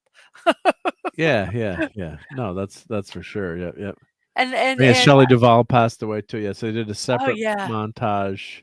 It was good, but TCM Remembers does it. But yeah, and they have more time on that too. But yeah, and of course they always botch too. Didn't they? Who did they miss last year? It was a famous actor they missed last year. I'm trying to remember that had passed away. They didn't put in, and yeah, it's that's great. Yep. Oh, Phantoms. My brother had a problem with the machine. Turned out the floor at a significant incline for drainage, so they needed to put shims under the machine till it was level. Yeah, I bought a for my resin printer. I bought a shelf. I guess it's shelf table with and it has adjustable legs, so you could level the table there. Yep.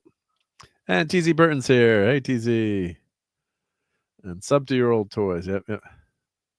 And Lundron says, interesting. I'll have to see how how level the machine is. Yeah, you always think like, yeah, it's level, but that can be a problem. Also, Power Spec Ultra 3D. Well, there was quite a few that were kind of snubbed this year. They missed, or yes, and the death. Yeah. Michelle Trachtenberg.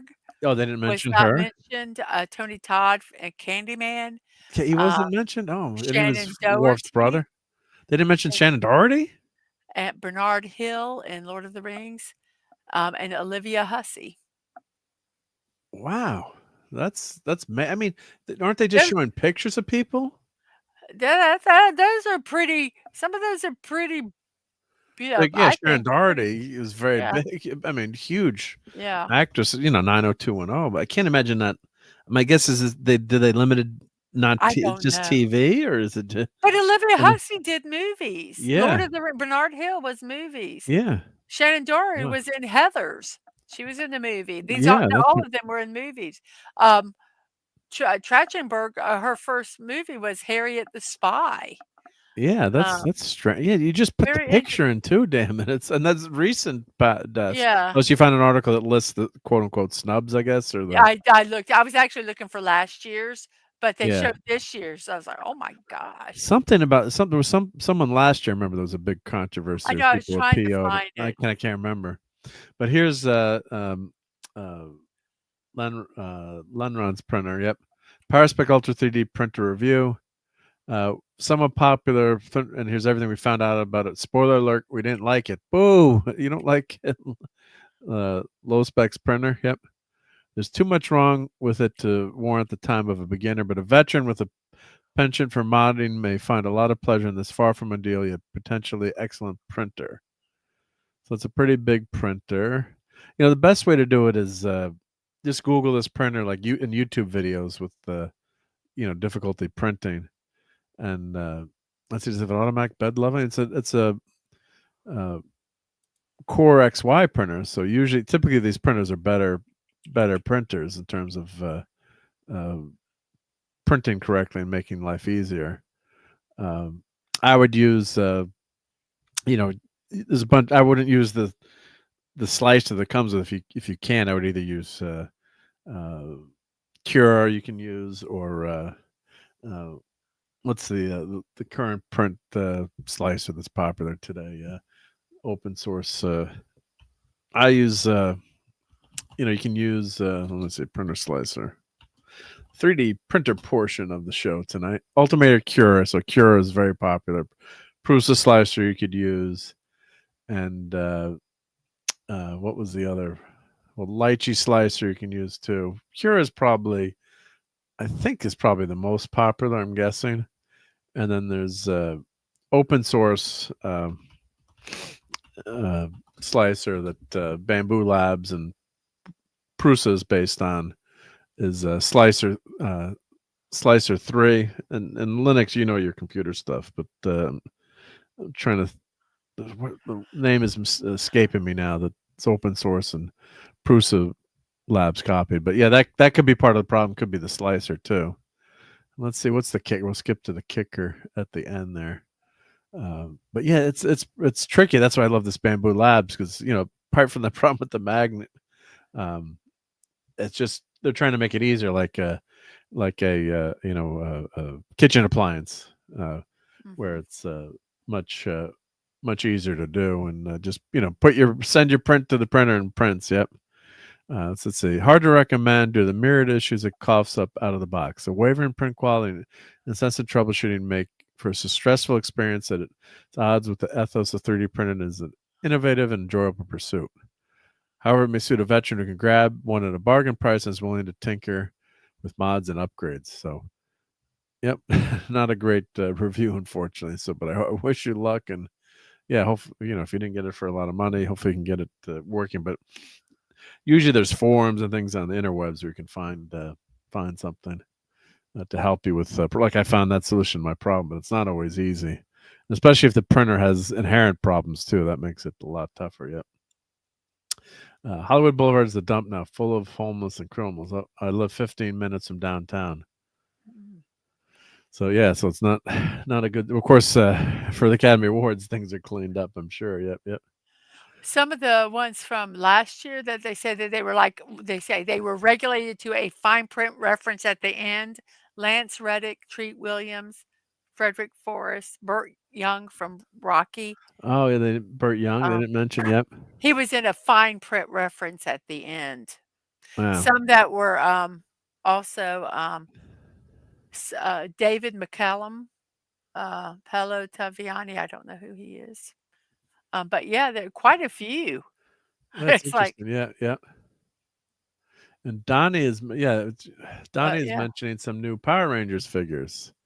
I haven't seen these yet. Ooh. Yeah. Let's see here. I'm looking for. Don't want to play videos here. Oh my gosh, it's almost 1 Playmates. o'clock. Yeah, we gotta get out of here soon. Yep. So cool. Well, Donnie, I'm sure I haven't. They look good, but yeah, we'll have to check those out. Yep.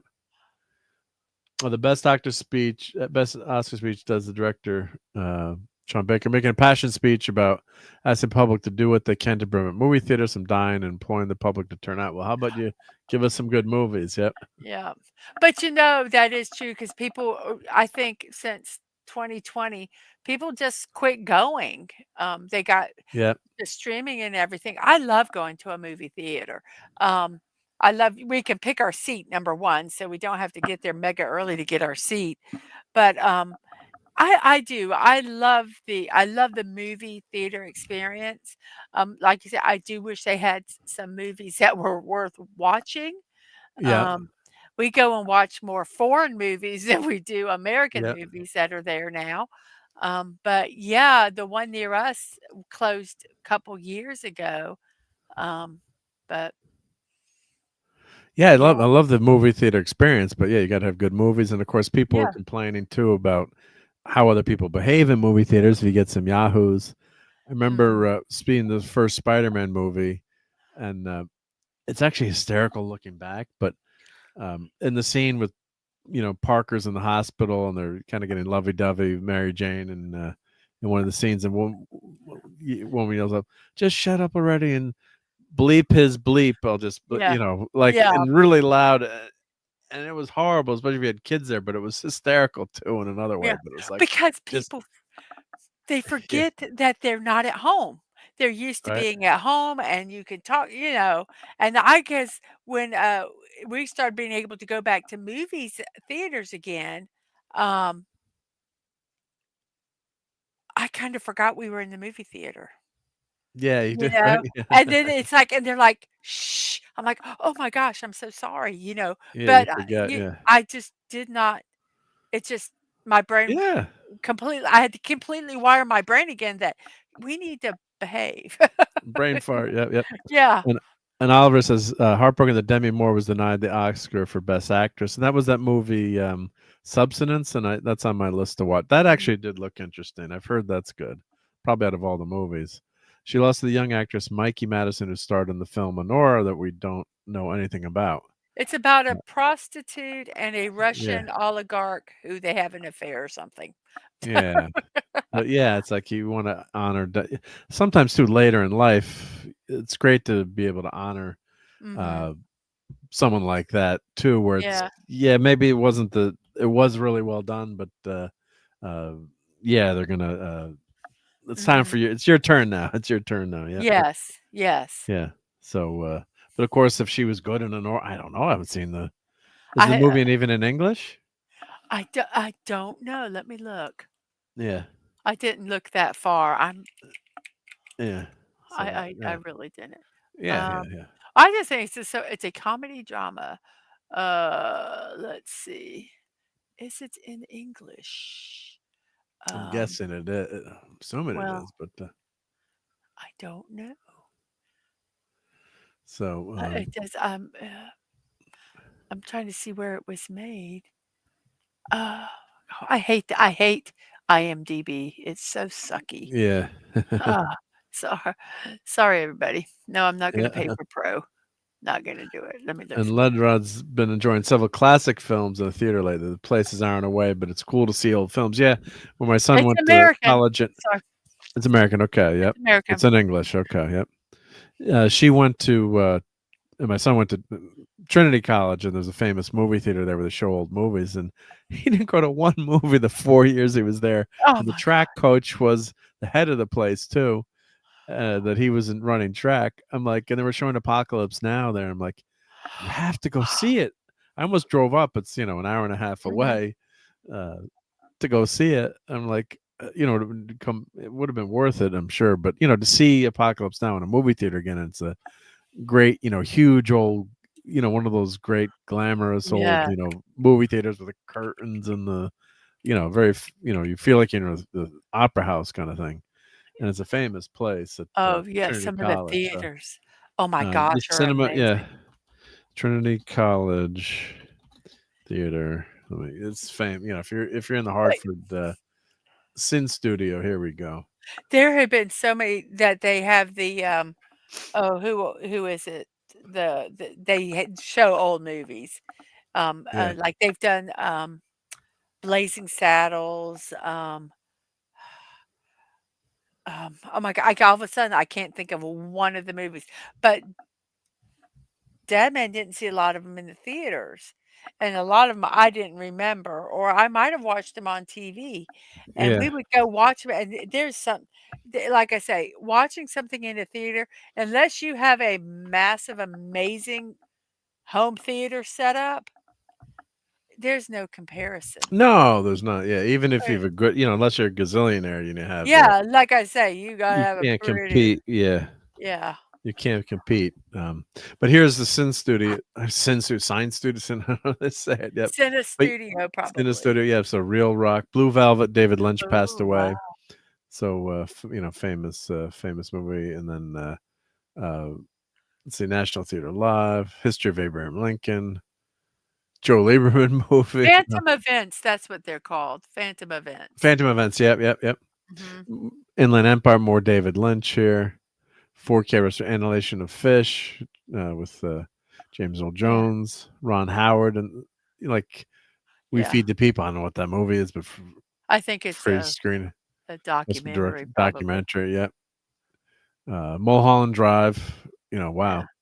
So every That's a Friday they're going to show David Lynch movie. Ooh, Candyman. Yep. Right. Yeah. Because Passed he away. just passed away. Fall Guy. Now, The Fall Guy, I'm gonna tell you, The Fall Guy was a good movie. It was a fun movie. If you wanna go just watch a silly, fun movie, Yeah. it's kinda based on, have you ever watched Fall Guy, the TV show? Oh, I love Fall Guy. Yep. That it's, ATK it says hello. Hey, Freakazoids. Yep, we're it thanks it's for joining. based on it's based on that kinda, it's the fall guys, it's the stunt guys, and at the end, Yeah. they pay tribute, like how in the TV show, they actually pay tribute to the TV show and to the stuntmen in the movie, like Fall Guys Yeah. did on the TV show. No, it's a great. I love the TV show. It's awesome with the Yeah, but B Steve movie, Majors. Yeah. don't go watch B movie. No, don't. Yeah. Please, I beg of you. That was Don't. bad. Yeah. Yes, don't watch the B That's it. movie. So here's the movie. Yeah. So yeah, it's the college area. So they're showing you where you can park and go to the Oh, movie. wow. And well, About Us. I just Yeah. wanted to. I can't believe let's see. I hate it when they click history. So they put they save this theater, and then they've equipped it with 4K digital. So they've Wow. got 35 and 70 mm projector. So it's a filmophile place, Yeah. a 501c3. And I'm trying to show some pictures. Let's see. Board of directors. Let's see if Charlie's coach is still. Yeah, his coach is still in charge, and I kept telling you he hasn't gone to see a movie. Yeah. So and then film archives, they'll have old, which is great. So you can see those old classic, Right. movies in the theater. I'm trying to see if they have any history. Well, they don't have. It's not so good of a website there. Let me see if I got. Show a picture. I just show a picture of the inside of it. Right here. I gotta. Let me I gotta rearrange stuff here. Let's see. I've got some pictures here. Oh, you got some pictures. Okay, yep. Yeah, let me just close my bookmark so you don't see what crap I look at. Yep. Okay, let's see. Present, share screen. Is it this one? Yes. Okay, there. Okay. There we go. There's the inside. Here's Yeah, it's beautiful. Yeah, that is that kind of looks like we have With the low, the balcony. we have a theater down in our downtown. It's called Florida Theater. And it's an old movie. It's an old movie. It's old theater that it now they do theatrical stuff in there also. I think they can still show films. Yeah. I think but there's the outside of Yeah, it. it's beautiful. Trinity College in Oh, Hartford. it's got Near Hartford. Oh wow. And I'll just kind of And it's cheap. No, thank you. Yeah, and it's cheap to go to too. It's not, typically, and they have special events, so they have actors, actresses there, and yeah, it's a hidden gem. And I wish it was closer. Yeah. But my cousins who live kind of near there would go to see movies there all the time. So and you can't, like you said, you can't beat that. Can't beat that experience. Yeah, yeah. No. And TZ, lived in Windsor Locks. Yeah, so Windsor Locks is not far from there. Yep. That must be a view from the balcony. That's Yeah. Wow. Windsor. I know I've been through windows. Yeah, so that's not far from there. Yeah, because that's up near Bradley Airport, of course. Yep. So, guessing like 20-minute drive maybe to Trinity. Oh, that might not be it. I think that's another theater. Whoops, sorry. Yeah. Oops. Yep. So how cool. Yep. So there you go. Adrian Brody won again and Harry Bear went and bestowed him with a return kiss. Yep. Yeah, beautiful. Yeah, it's a beautiful campus. Yep. So there you go. Thank you for that. Yep. You're welcome. So here's we'll finish up with some Gene Hackman stuff. So of course, Superman, which we all know. Yep. And I need to grab something to drink real quick. So, Mrs., I'm going to put you on the spot. Can you hold the fort for a second? Okay. Yes, and then we have the movie Eureka, where he is.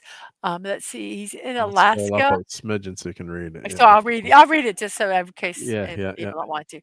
He gets rich. Let's see. There's something about his family there, but they don't tell about it. He is possessed by greed and is destroyed by his own good fortune.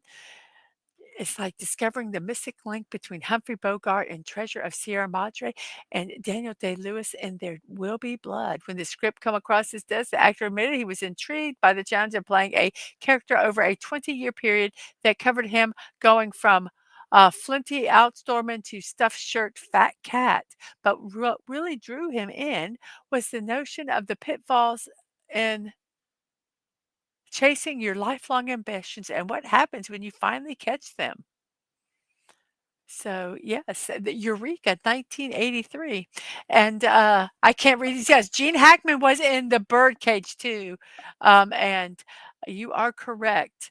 I can't take anything off of the chat, so I can just read them. And Brian says, my son's university has a wonderful old theater that only shows old films. They also have an old Wurlitzer organ used for silent films. That is cool, like TZ Burton said. That is really, really cool. I would love to go see some. We went and saw something. It was the music from Legend of Zelda, and they had a full orchestra, and then they were showing the they had a big screen that showed the whatever the stuff, and they were playing live the soundtrack while they were showing the stuff. It was so cool. I could imagine a silent film with the Wurlitzer organ, and and they're scared. They get scared, whatever. I think that would be so cool. So let me look and find some other Gene Hackman stuff here, because so let's see, what was he in? Let's see, what do they say about Eureka? I saw Eureka here. They talk about the Scarecrow and his drifter with a penchant for brawling. He's amused by a homeless ex-sailor. I'm looking for Eureka to see what they say here. Because, yeah, he was a frontiersman. In 1925, a lone and obsessed Arctic prospector, Jack McMahon, finally strikes gold. 20 years later, he begins spiraling out of control when his only daughter becomes engaged to a man he strongly dislikes. Ooh, that also has Rutger Hauer. I love Rutger Hauer. Rutgers. Thank you for holding the fort for a minute. Okay. Much appreciated. Yep. I love Rutger Hauer. He's in that movie Eureka. Yeah, I haven't seen this, so I gotta I haven't watch either. this. Yeah, yeah. There's some movies and of course everyone's seen Hoosiers. Yeah, Hoosiers. And The Dad best must love sports, Hoosiers, right? the best sports movie ever made. The Yep. American sports movie, because I don't know any foreign sports movies. So Yeah, yeah. Jim Cotta was a great foreign sports movie. Yep. Yeah, No Way Out. That was a great movie. Yep.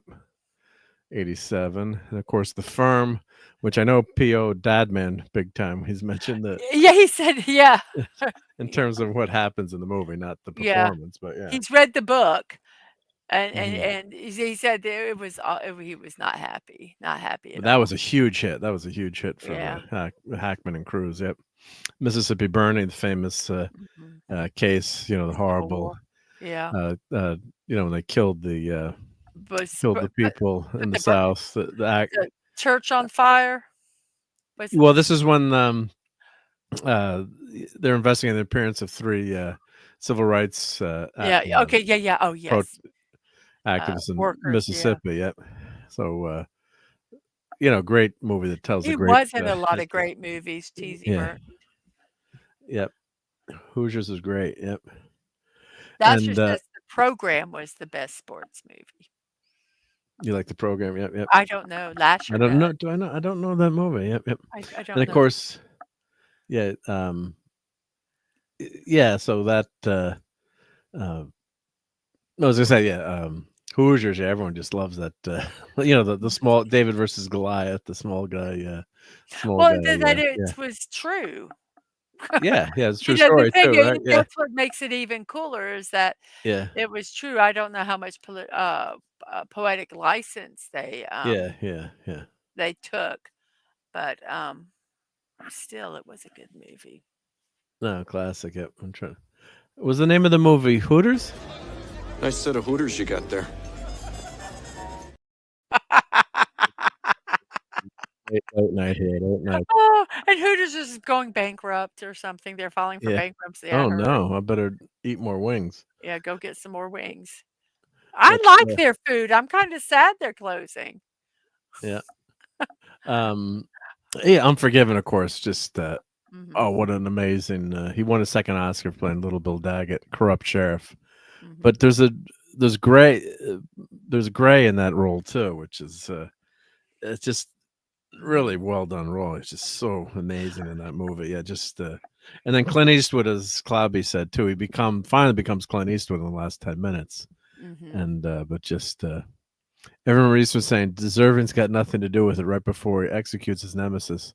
But what got you show is how Hackman delivers the line that sets it up. I was building a house. Yep. The sheer disbelief in his voice sells it. He was supposed to get a happy ending, goddammit. Then Eastwood pulls the trigger. Yeah. And Crimson Tide, he plays. He was actually a Marine Corps veteran from the age of 16, lying about his age to get in. Amazing to do that. Yep. So that was great. Oh God, he was great in that. Yeah. Hackman was so amazing. Yep. There were quite a few real life that early on lied about their age to enlist. Yep. Yeah. Who Get Shorty? Yeah, another classic with Travolta in 1995. Yeah, it's clear. I have such a hard time with John Travolta. Yeah. I just, I watch it. I just kind of go, eh. Yeah. I don't know why. I really don't.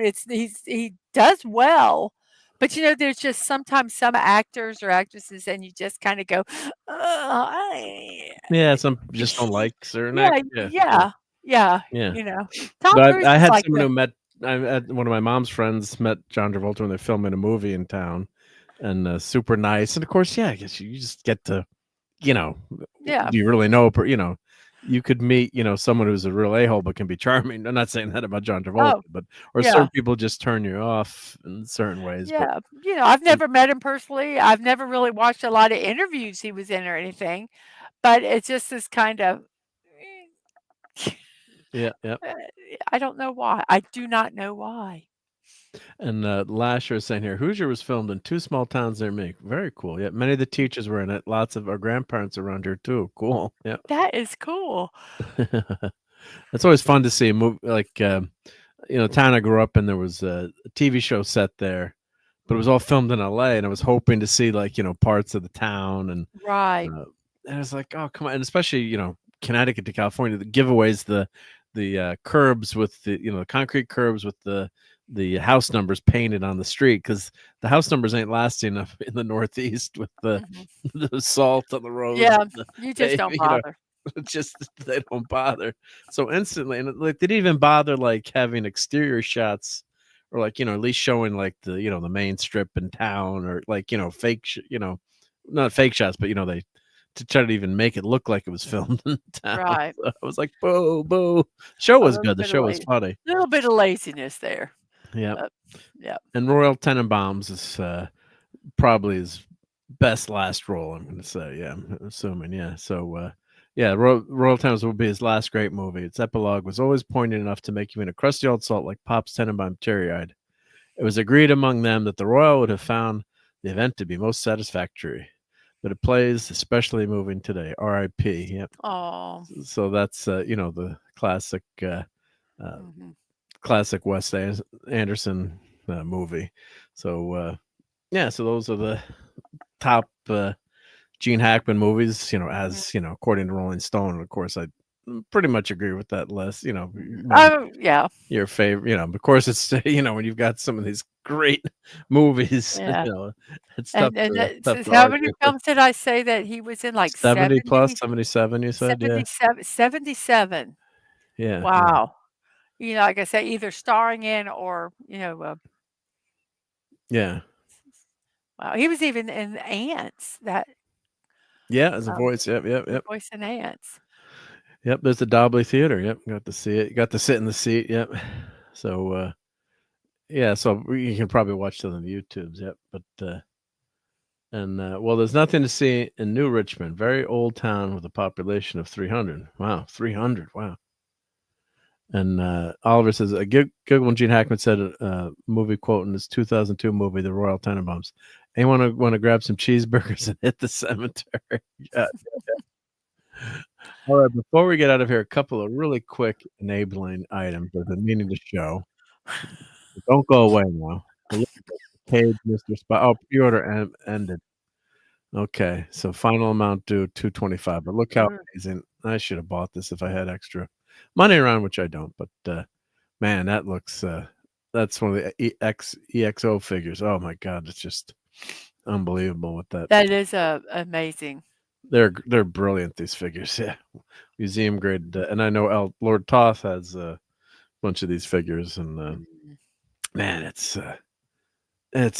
just great. So I had that in my. I think at one point I had sent that out, but I'll put the link in so you can look at it. But yeah, it's can't get it anymore. Can't get it anymore. Well, you can find it on Fleabay finally, but yeah, limited production. Oh, it's just so well done. Yeah. And then I did have any other a couple of other enabling items here. Yep. Well, they had. Here we go. Here's Captain Carrot as a super. I'm sitting here. I'm watching the YouTube. I'm going, why is this not popping up? There it is. Oh my gosh, that's too funny. Is that awesome, Captain Carrot? Yep. What is Captain Carrot from? Captain Carrot was from DC Multiverse. Yeah, what was his first car? I'm trying to remember, but yeah, it was DC. Yeah, that's Captain so Carrot. stupid. Captain Carrot. Yeah, it's just okay. Great. That one would be fun. That one would be fun. So that would be fun. Yeah. So I'll put the link in. I'll put the link into that one if you want to. Captain Carrot. No, but I think it's. Well, fun. Anyone else does. If someone else does, let me know how you liked it. Yeah. So here's the link to Captain Carrot. Yep. Oh, that is so cool. So here we go. That I think I had. What did I have with Captain Carrot? I think I might have had some. Did I have an action figure of Captain Carrot? So I'm trying to remember, but yeah, just that classic. That's classic just silly. character. That's silly. Yeah. If I was going to get a super Yeah. hero action figure, I would probably get Captain Carrot. Yeah, it's pretty cool. It's pretty cool, right? Yeah. Cool. There's a new sticking to Star Trek. We've got Vice Press, who I love for their posters. Is this sell out yet? There's a new Wrath of Khan poster. I didn't buy it. I'm supposed to own everything Wrath of Khan. I think it's pretty darn cool. But Those are let's see if nice. it's sold out. You only have so much wall space, though. I'm out of wall space. I got to start putting stuff on the ceiling. You could do that. So I don't know if this is sold out, but That it is needs shipped cool from across the pond. So check that out. Great stuff from Vice Press. Oh, and this I had too. This you've got to do a build of, Mrs. Ooh. If someone would buy it, I'd build it.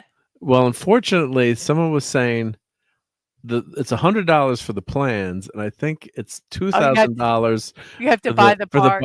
You got to buy the part. Yeah. So, but I mean, is that glorious or is that glorious? That is. So the plans themselves are €100. So that's crazy. But I mean, look how glorious that is. So, and I think it's $2,000 to buy all the bricks once you order all the bricks. So, well, if you order a little bit at a time and build a section, I guess. Yeah. But how cool is that? That's humongous, though. Oh, it's massive here with LED lighting. Yeah.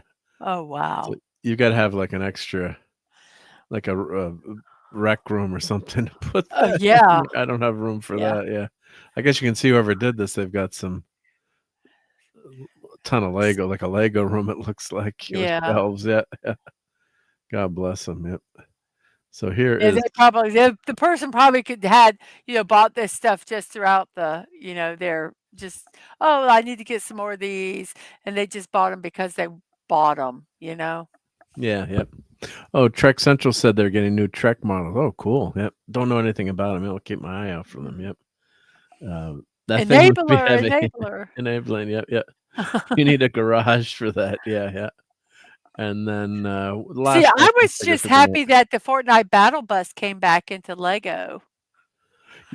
Oh, they had that. Yeah, that's right. The Battle Bus is back. Yeah, I love the Battle Bus. Yeah, it's it fun. Was sold out. It said like they sold out the first day it first came out, but now they got them again. They got them again. Cool. Yeah. So here is this is what Warbird. This is what Ms. Marvel should look like, right? That's her original costume. Well, very first costume she had, her midriff was showing. They put it in, but let's put that link in. I got to get that. I don't like the legs on those though. I don't like how I know they've got them jointed, but they kind of got to do that. It kind of loses some of the. Well, when it's not painted too, that's the thing. But it's.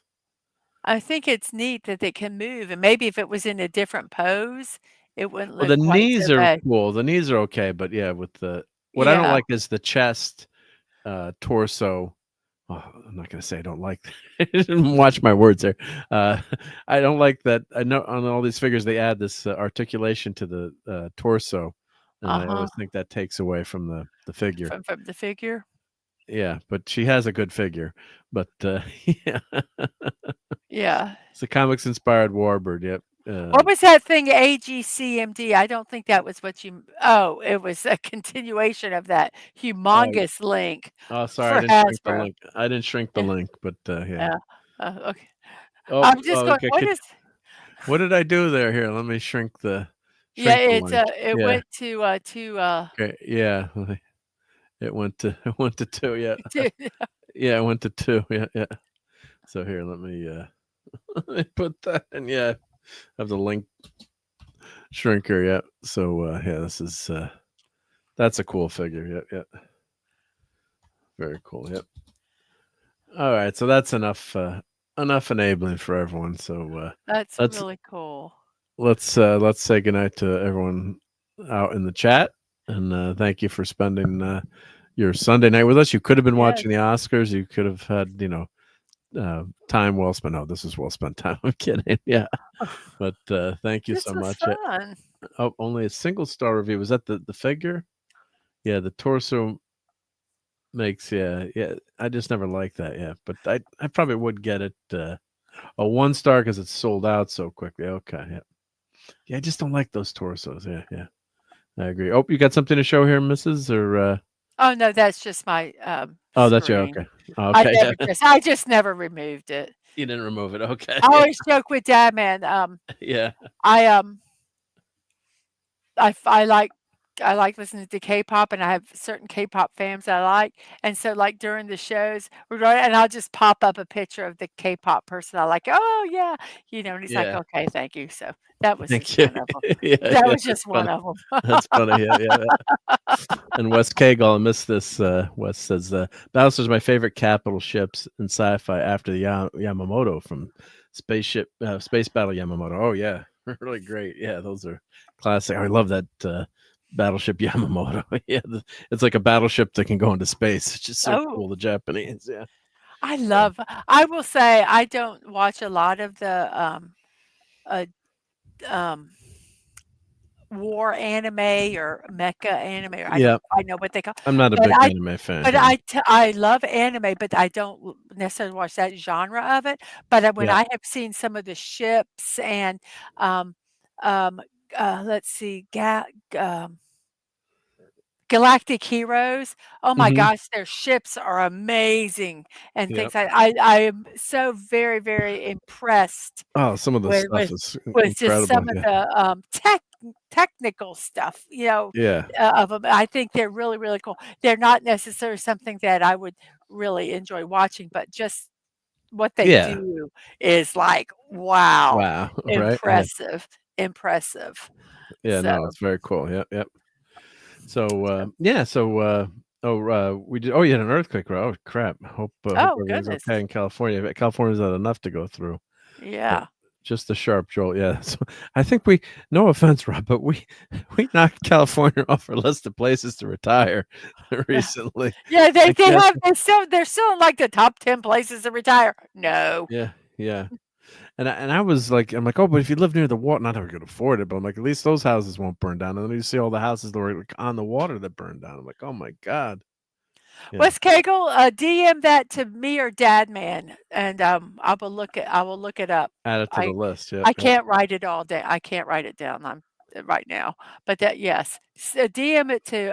I don't know if you have my X account or do it. Dad Man does. I'll put it in. I have it here. Yep. I shall put it in. Yep.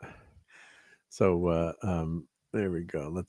I have 2 minutes. I've opened the same folder twice here. Don't you hate it when you do that? Yeah. So here is you don't have a website, right? Yep.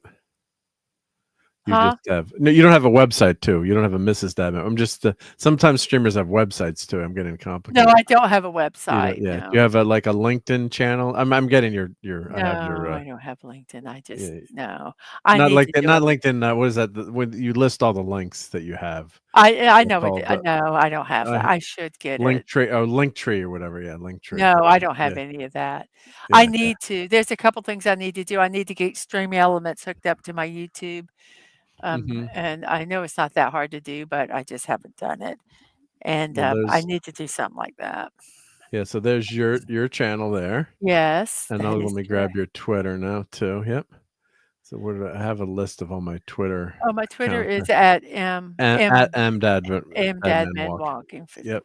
I keep a handy dandy list because my brain won't be able to remember that. Yep. No, and nor should you. Nor should we. Yeah. Nor should you, because it's like there's too much in the world going on to remember people's website. I don't even remember my own. I got a Discord, right, Mark? Okay, I got Discord. People say, "Oh, everybody go over and go to this address and invite me." Well, it was the wrong one. So I said, "Oh, okay, do this address and invite me." That was the wrong. It took me like 4. I think Sashi finally figued out. He goes, "This is the address." Yeah, here's the right one. Yeah, But I just my yeah. brain sometimes is mush. But So yeah. I was on Retro Nerd Girl over the weekend. We did a review or watch party of RoboCop. Oh So let yes, me put that. excellent movie. And Rocketeer is coming up, and Dark City. So I'm going to be on Dark City. I know you have a show probably the same time on Saturday or close to that time, but I'm going to be in Dark City. So watch next Saturday at 4 No, p.m. I or 5 don't. I p.m. don't have a scheduled show on Saturday Okay, afternoon all right, yep. Well, I was going to say because watch both, yeah, but here's the link to the RoboCop watch party it's on, and I'll be on for the Dark City one. Here, cool.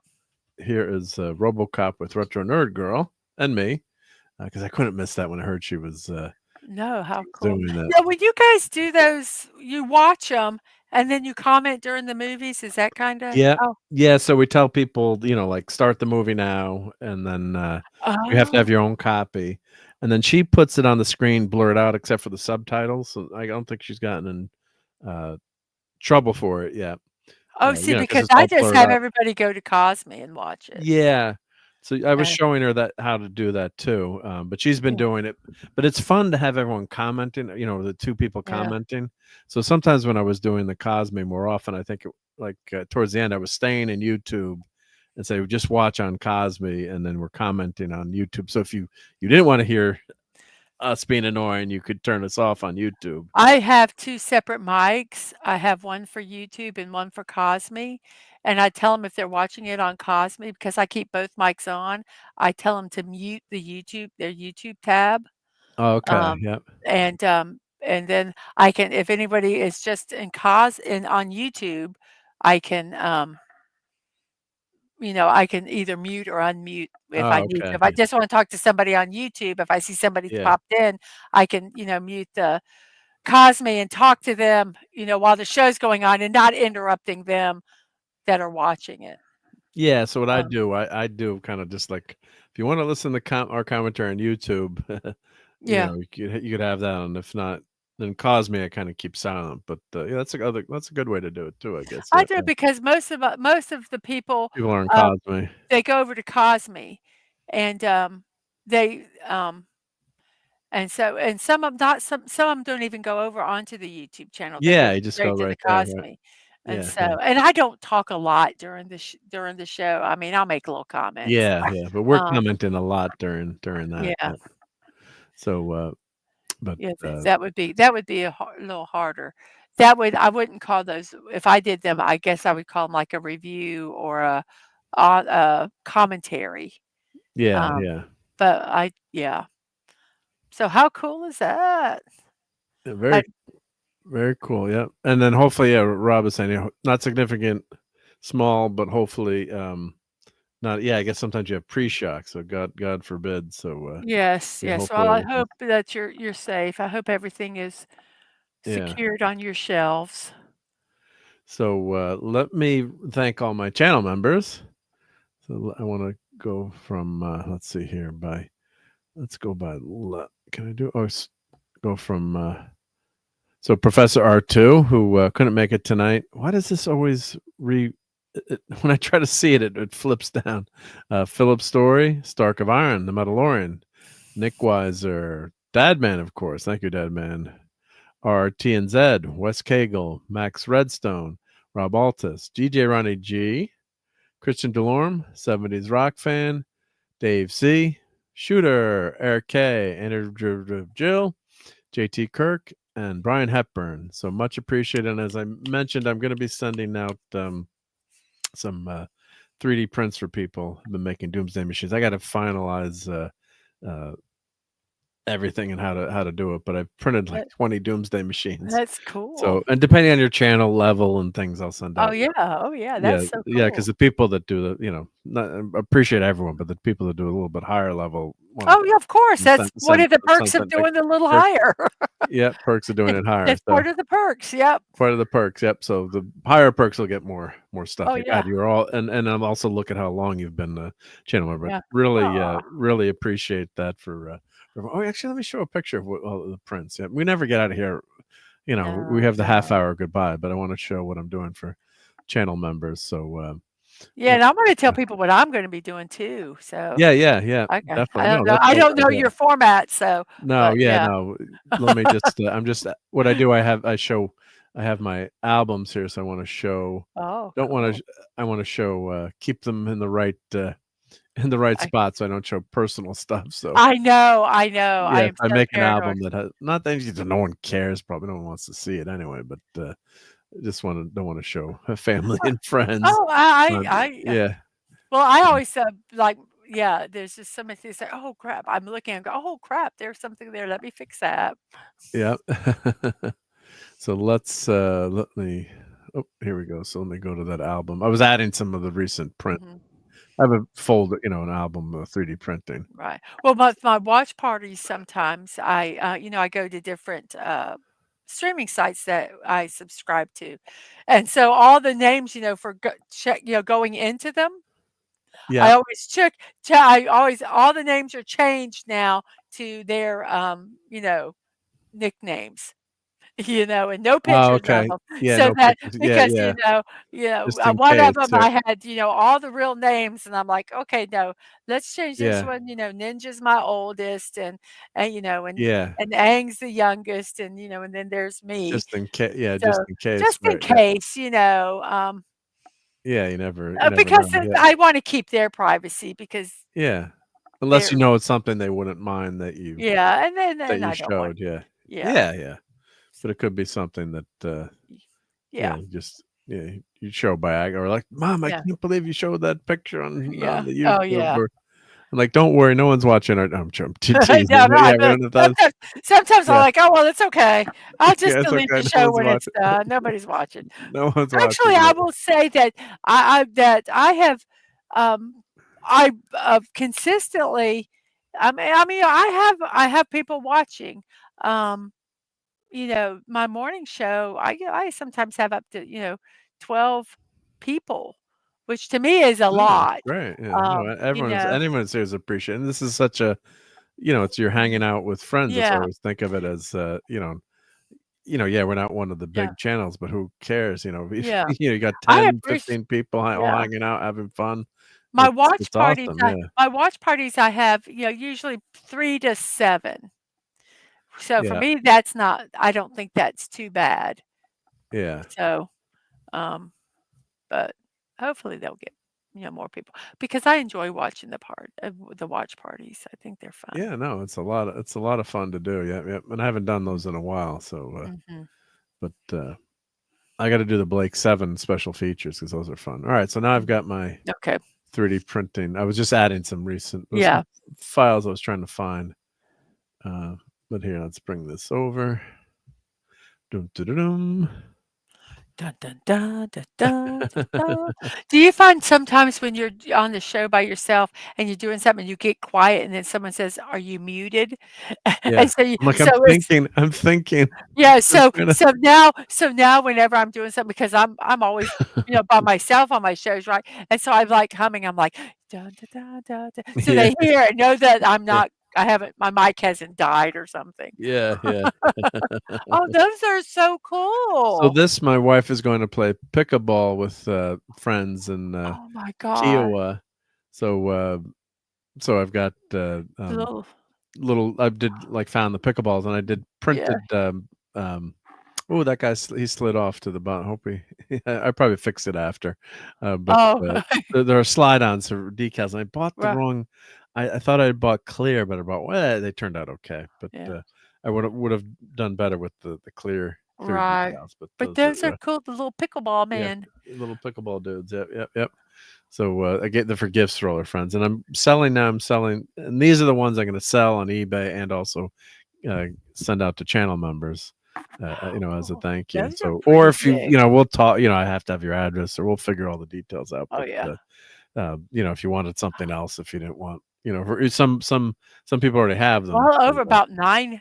Wow. yeah, That's nice. yeah. So Very, that's very nice. these are a few of the. I think were these some of the eBay pictures I was trying to. I got to edit, brighten them up a little bit. Did you maybe. make the stands yourself or did Yeah, make the stand. Yep. So you print the That's cool. stand. Yeah. So there's the Mall of Death there. Very nice. That picture came out good. Yeah. Yeah, very nice. Oh, there's a fleck of yellow there. Gotta take off it. Sometimes when you're painting, you get a fleck. Mhm. I have to go and Photoshop that out. Yep. So we're a ton of those pictures. Oh, that one came out good. Yeah. Yeah, There's the base and the stand there. Yeah, Yep. very nice. Or if you wanted one that's hanging, you could let me know. So there's this is very dangerous, but here's a batch of the mall that could swallow dozens of starships. Yep. So here's a batch of 20 of the Doomsday machines getting ready. So what kind of paint do you use? Do you use like a model? I use spray paint right here. I'm hooking to my airbrush at home now. So in the past, you could airbrush but it's just the spray paint is pretty fast. But I'll probably switch to my airbrush. But to get them done quickly, I was using spray can, old rattler can. The outside is dry brushed with the white, and then the yellow. I tried to do the spray can, and the yellow didn't. Even though this was primed first, it didn't stick that well. So I went back in with the classic old tester's paint. Yeah. Well, the red looks really good. That shiny look looks really nice with the spray. That's what you spray painted was the red? Yeah, red glossy. Yeah. Yep, yeah. Yeah, it looks really good. I think that you, was a good choice to do. And then I've been experimenting with spraying with clear too. Like I did a glossy clear, and then I was trying with the clear, and then a matte. But I think the glossy, because this is supposed to be kind of metallic too. So So that came out pretty. Work. Yeah, so I'm gonna try one glossy to see how it goes. I'm You just should get concerned. some glitter Mod Podge. I'm just kidding. Yeah, well, this doesn't really translate that well, but the filament has like a sparkly glitter to it, which is kind of cool. So it came out this filament I found was really perfect for this. Yeah. So you can just dry brush this, and I'm gonna do a model too that's LED lit too eventually. But yeah, Oh, how cool! Yeah, there's some more from it. So I 3D printed that for the testers. The testers paint. Yeah, nice to you gotta get organized. Yeah. Well, you know what? There's something that really sucks more than knocking over a thing of paint. Yeah, right. That's the worst. Yep. Yeah, and to me and Mr. Hobby, yeah, I as a kid I started using testers. I think that was probably the only game in town, depending on where you live, not with the internet. So, but yeah, Mr. Hobby to me is I do have some Tamiya's, but I do have my airbrush paints. But yeah, for a little touch up, I just and then I was I need something quick. I needed something like I went to Michael's and I need some more paint real quick. So yeah. So there's like model paints. Yeah, they're model paints. Yeah, testers is model paint, and the hobby shop in our town closed too. So you got to go to Michael's. Of course, which is sad too. But you wanted to you want to support the local, but so you can't you can't even, you got to wait till the internet. This is really cool brush holder, so you can put all your paint brushes in here. Oh, that's great design by some. So you could fit like I don't know, like 40 brushes in here. And all this is dangerous ice cream cones, yeah. And then you can fit the holders on the little holders, and that was a really nice design. So if you paint, so like this kind of stuff is great for a 3D printer. I'm not saying this is why you should buy a 3D printer, but you can do all these things. Like, could you buy this in a store? Maybe, but could you find it? Or like little. Well, you can design it to the spec that you exactly want. Yep. Because you can modify, right? Yeah, you can modify. I mean, you have to be. That's trickier. Yeah, you've got to know 3D modeling. Simple stuff you could do pretty easily, but yeah, like you could draw this, but you've got to know how to do this in 3D. Right. But a lot of times you can just find things. Or some of these designers too, you're like, could you make one that's taller or bigger? Sometimes they'll actually do it for you. Yeah, because if they have it all done, it's probably just couple copying it. Yeah, a couple tweaks or something they need to do. Yeah. Then they can sell that one also. Yeah. There's the bills. Oh, this one didn't. Nice. Unfortunately, what happened, I'd scaled the model and I didn't realize it. And I'd scaled one piece but not the other, so that's why I had to reprint it tonight. So the two pieces didn't fit together. I'd like clicked on it and like stretched it so they didn't fit, and I was like, and then I was trying to reprint the base. Like I thought I had scaled it, but what I had done a non-uniform scale, I might just send this to my wife's friend anyway, just like if you want an extra one unlit. But I was like, so it's like you couldn't tell, but like the back doesn't fit. I was like, oh. And then I'm like, oh, I can cut it and measure. I'm like, I'm just going to reprint a new one. Sometimes it's just not worth it. Yeah, because you want the back to close when you put the lights in. But she might want it. I know you could hang on the wall or something. Yeah, you put it on a shelf. Put it on a shelf. It's pretty. It won't light up, but I mean, I could light it up. But I'm like, oh crud! So it was the wrong. It was the wrong size. Yeah. Yes. Oh, very interesting. Yeah, there's the resin printer. Yep, with that's printing the Hulk. Yep. So I got to for Daredevil coming out. I got to print. That was actually Throg too. I got to show Steve Mitchell. Oh wow! Throg on the plate there. So there's Throg. How cool is that? Now, resin's the stuff you got to make sure you're vented properly, right? Yeah, I do have a vent. Yeah, I do have a vent. Yeah, or hood, or you can't really smell it. It wasn't, or maybe because I have the vent running all the time. But if it's not well ventilated, it's a problem. Yeah. Oh wow! So there's the Daredevil bust. Yeah, that came out really cool. Yeah. So these I might put on my eBay store So I think I was showing you that the other night. Yeah. Yes, it's. Yeah. Daredevil. Mechanical pickleball. Yep. I did try different filament. Yeah. This is the Hulk, I think. Yeah. There's Daredevil. Yeah. Oh wow! So really cool. Yeah. How long does it take? Do those take days to do? Depending on the size, it's all the size. So some of these are like 8 hours to 12 hours. But the other thing is too, if you go to bed, go to bed, set it. It doesn't seem, it's not that bad. But cumulative, it can be really long. But thank you, Lenrod. Yeah. So these resin print, they're just it's amazing. Yeah, the resin, the detail is just wild. Yeah. So. Oh, you did a dragon. Yeah, you like dragons? Yep. I love dragons. I was born in the year of a dragon. There you go. Yeah. So you would like that. Yeah. So it's a flexible dragon that prints on the plate. If I ever got a tattoo, I'd get a dragon flying up my leg, or maybe actually be flying down with the head near my top of my foot. Oh wow, that's so cool. That's a fun one. Yep, same enabling you again. Yep. I know. I know. I've seen them. I've actually seen that. I follow some TikTokers that do them. Yeah. Do 3D printing. Yeah, Nosferatu. There's a Fantastic Four one. Yep. Yeah. So I've been busy.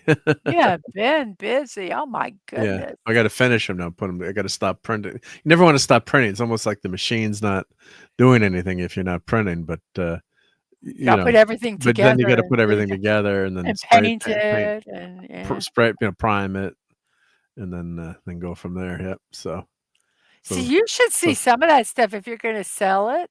Sell them unfinished. See how so probably would do. Yep. Because there are some people that probably would love to paint them, paint their own. Yeah. There's the creature. Yeah. Very nice. Visible woman. She's partially invisible there. So yes. She's wearing clothes. Those are really cool. Yeah. That's a Super Scroll diorama. Yeah, that's gonna be a cool one. Yeah. So so fun stuff. Yeah, how cool! How cool is that? It's a great hobby. Yep, great hobby. Did you do the orange? Yeah, I did that for my son. Yep, printed that for him. It's not the orange man now. It's the orange. Is it the orange man? Oh no, it's a Syracuse orange. I don't know if it is. Who's the team? Otto, yeah, Syracuse. I thought it was the Orangeman. They don't call it the Orangeman anymore because that's sexist. Oh.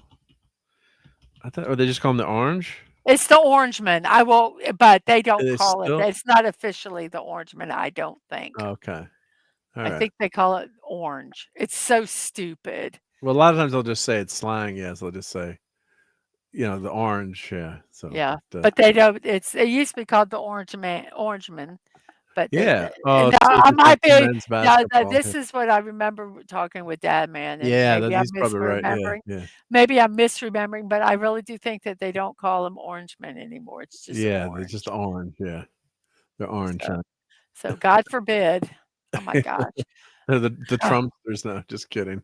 Well, I think they were like, well, if when it's on women's sports, it's Orangemen still, and and they don't have. I'm like, oh my gosh. Yeah. Just shut up. Just shut up. Josh Hanna. Oh, and Tom's not here, so don't tell. I shouldn't show. Well, I'll show quick. I'm doing this as a thank you for Tom for being a good friend. So that's going to be a Teenage Mutant Ninja Turtles lamp, but don't tell Tom. Okay. No, but so that's gonna be pretty cool. Okay, The secret, yeah, and he's not here now, so he better not be lurking because I'm gonna be pissed if he's lurking. But I printed that for him, so cool. yeah. And there's the top part, so I got to finish putting the lamp together. Yep. Cool. Are those ones you did? Those are cute. Yeah. Very cute, right? Yeah. Very cool. Don't tell him. Yep. Shh. It's a All secret, right. everybody. Shh.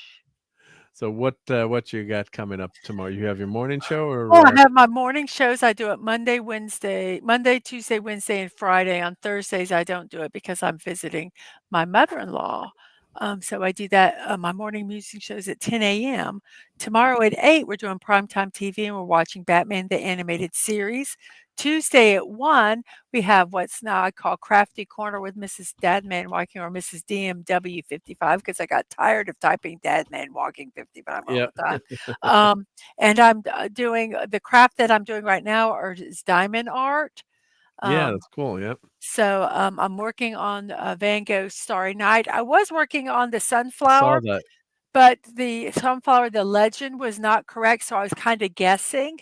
And it got to the point where it wasn't working and I wasn't having fun. And my motto is if I'm not enjoying it, I either give it away or I throw it away. And that one was so far gone that I just threw it away. Oh, it's just so bad. Yeah. It just, and it was not that expensive. So it was, Yeah. But so I'm now doing Van Gogh's Starry Night.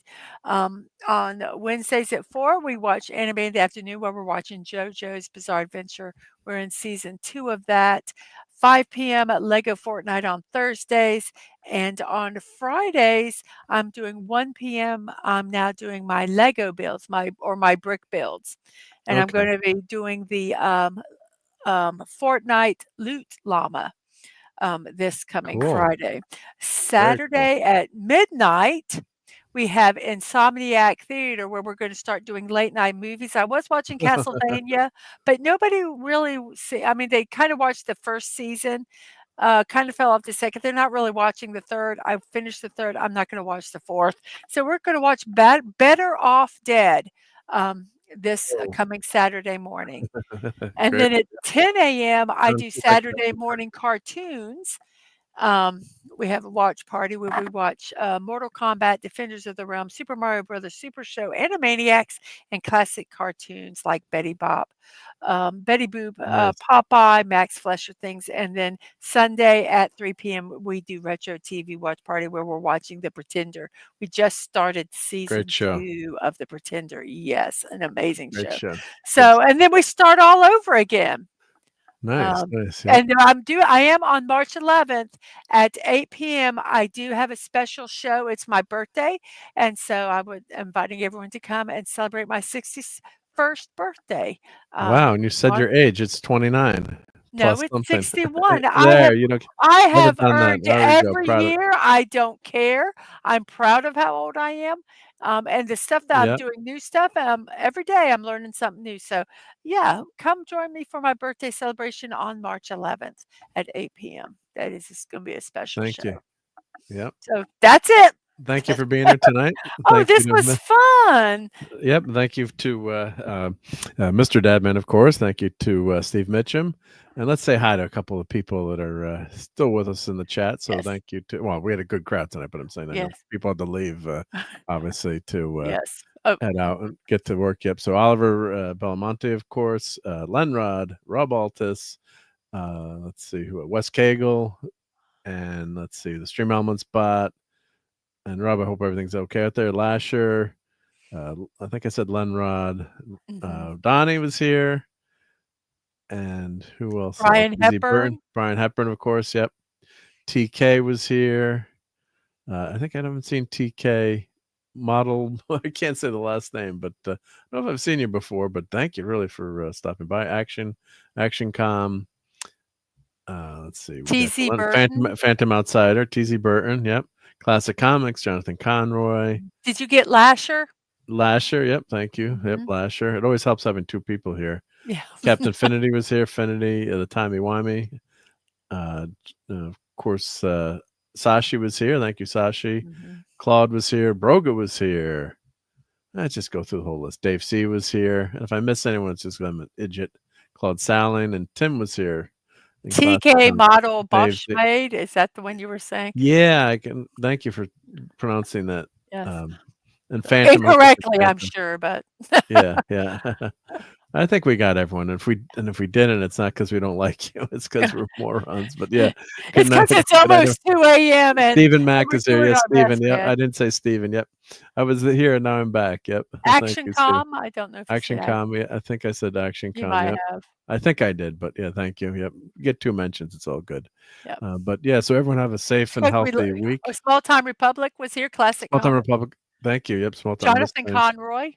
Yep, I missed that. Yep. And I think we got. I think we got everyone else. I think so. Yeah. We did. I think we did. Yep. So everyone, yep, have a safe and happy, healthy week.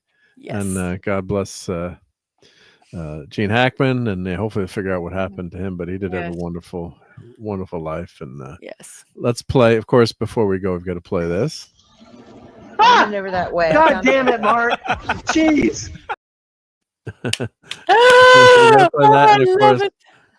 Let's play. We didn't play "Don't Let Dad Man Drive."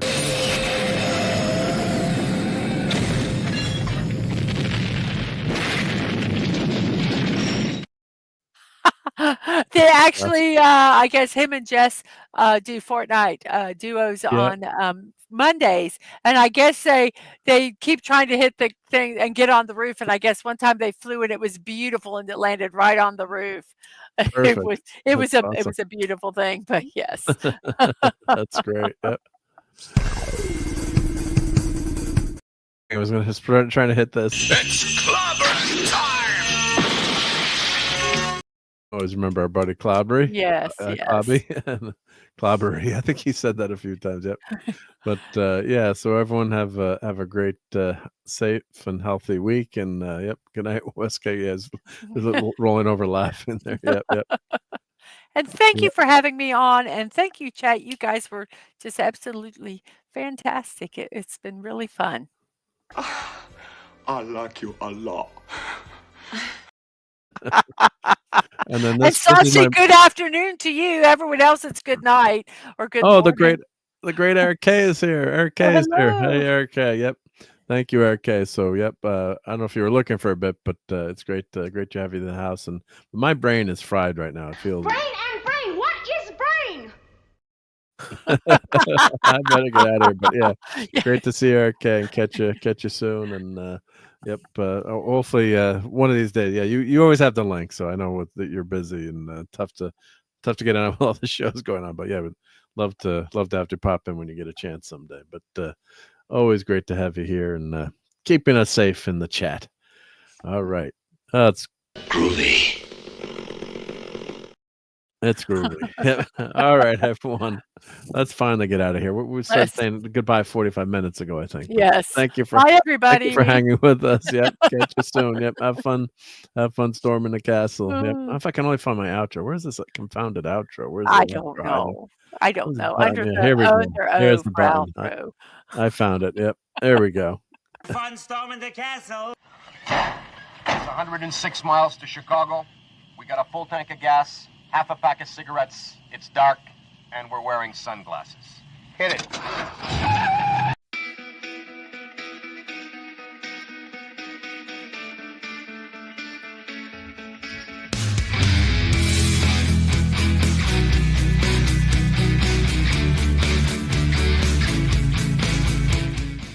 You're still here? It's over. Go home.